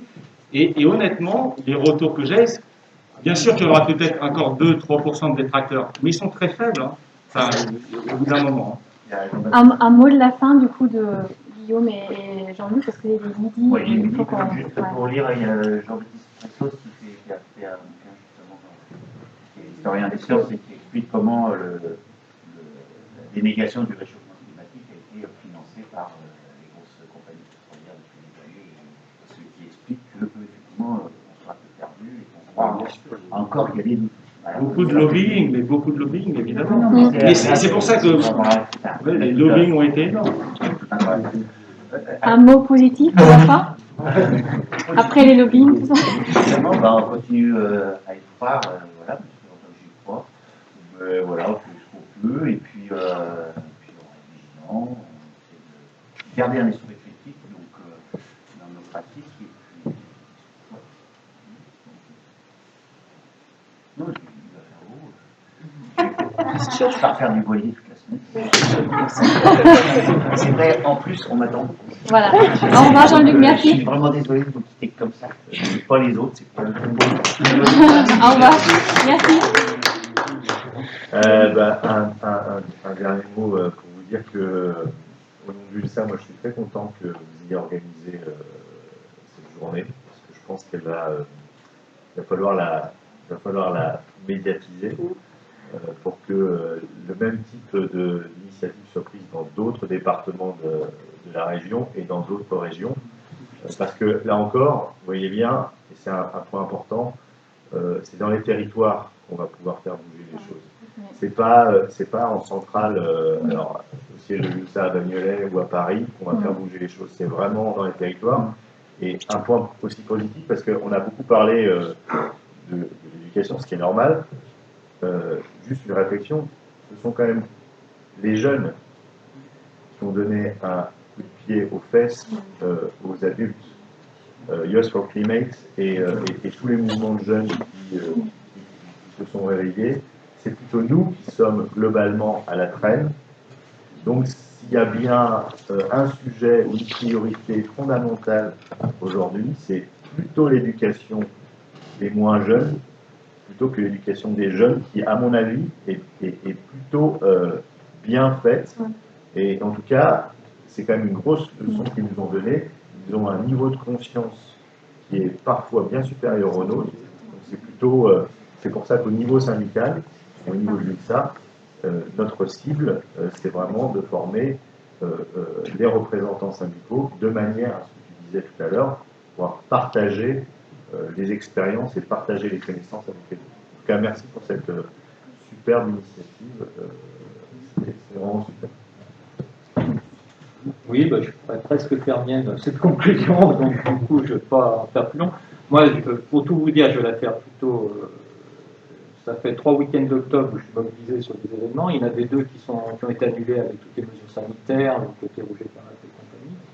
Et je vous avoue que j'étais très surpris que celui-ci soit maintenu. Et bon, quand on se projette dans un truc, on n'est pas sûr que ça va être maintenu, bah, voilà, on n'y va pas avec tout à fait le même enthousiasme. Et je suis tout à fait très heureux de repartir avec un grand enthousiasme et de revenir plus lourd de ce que vous m'avez apporté et que j'en suis venu. Donc voilà, c'est un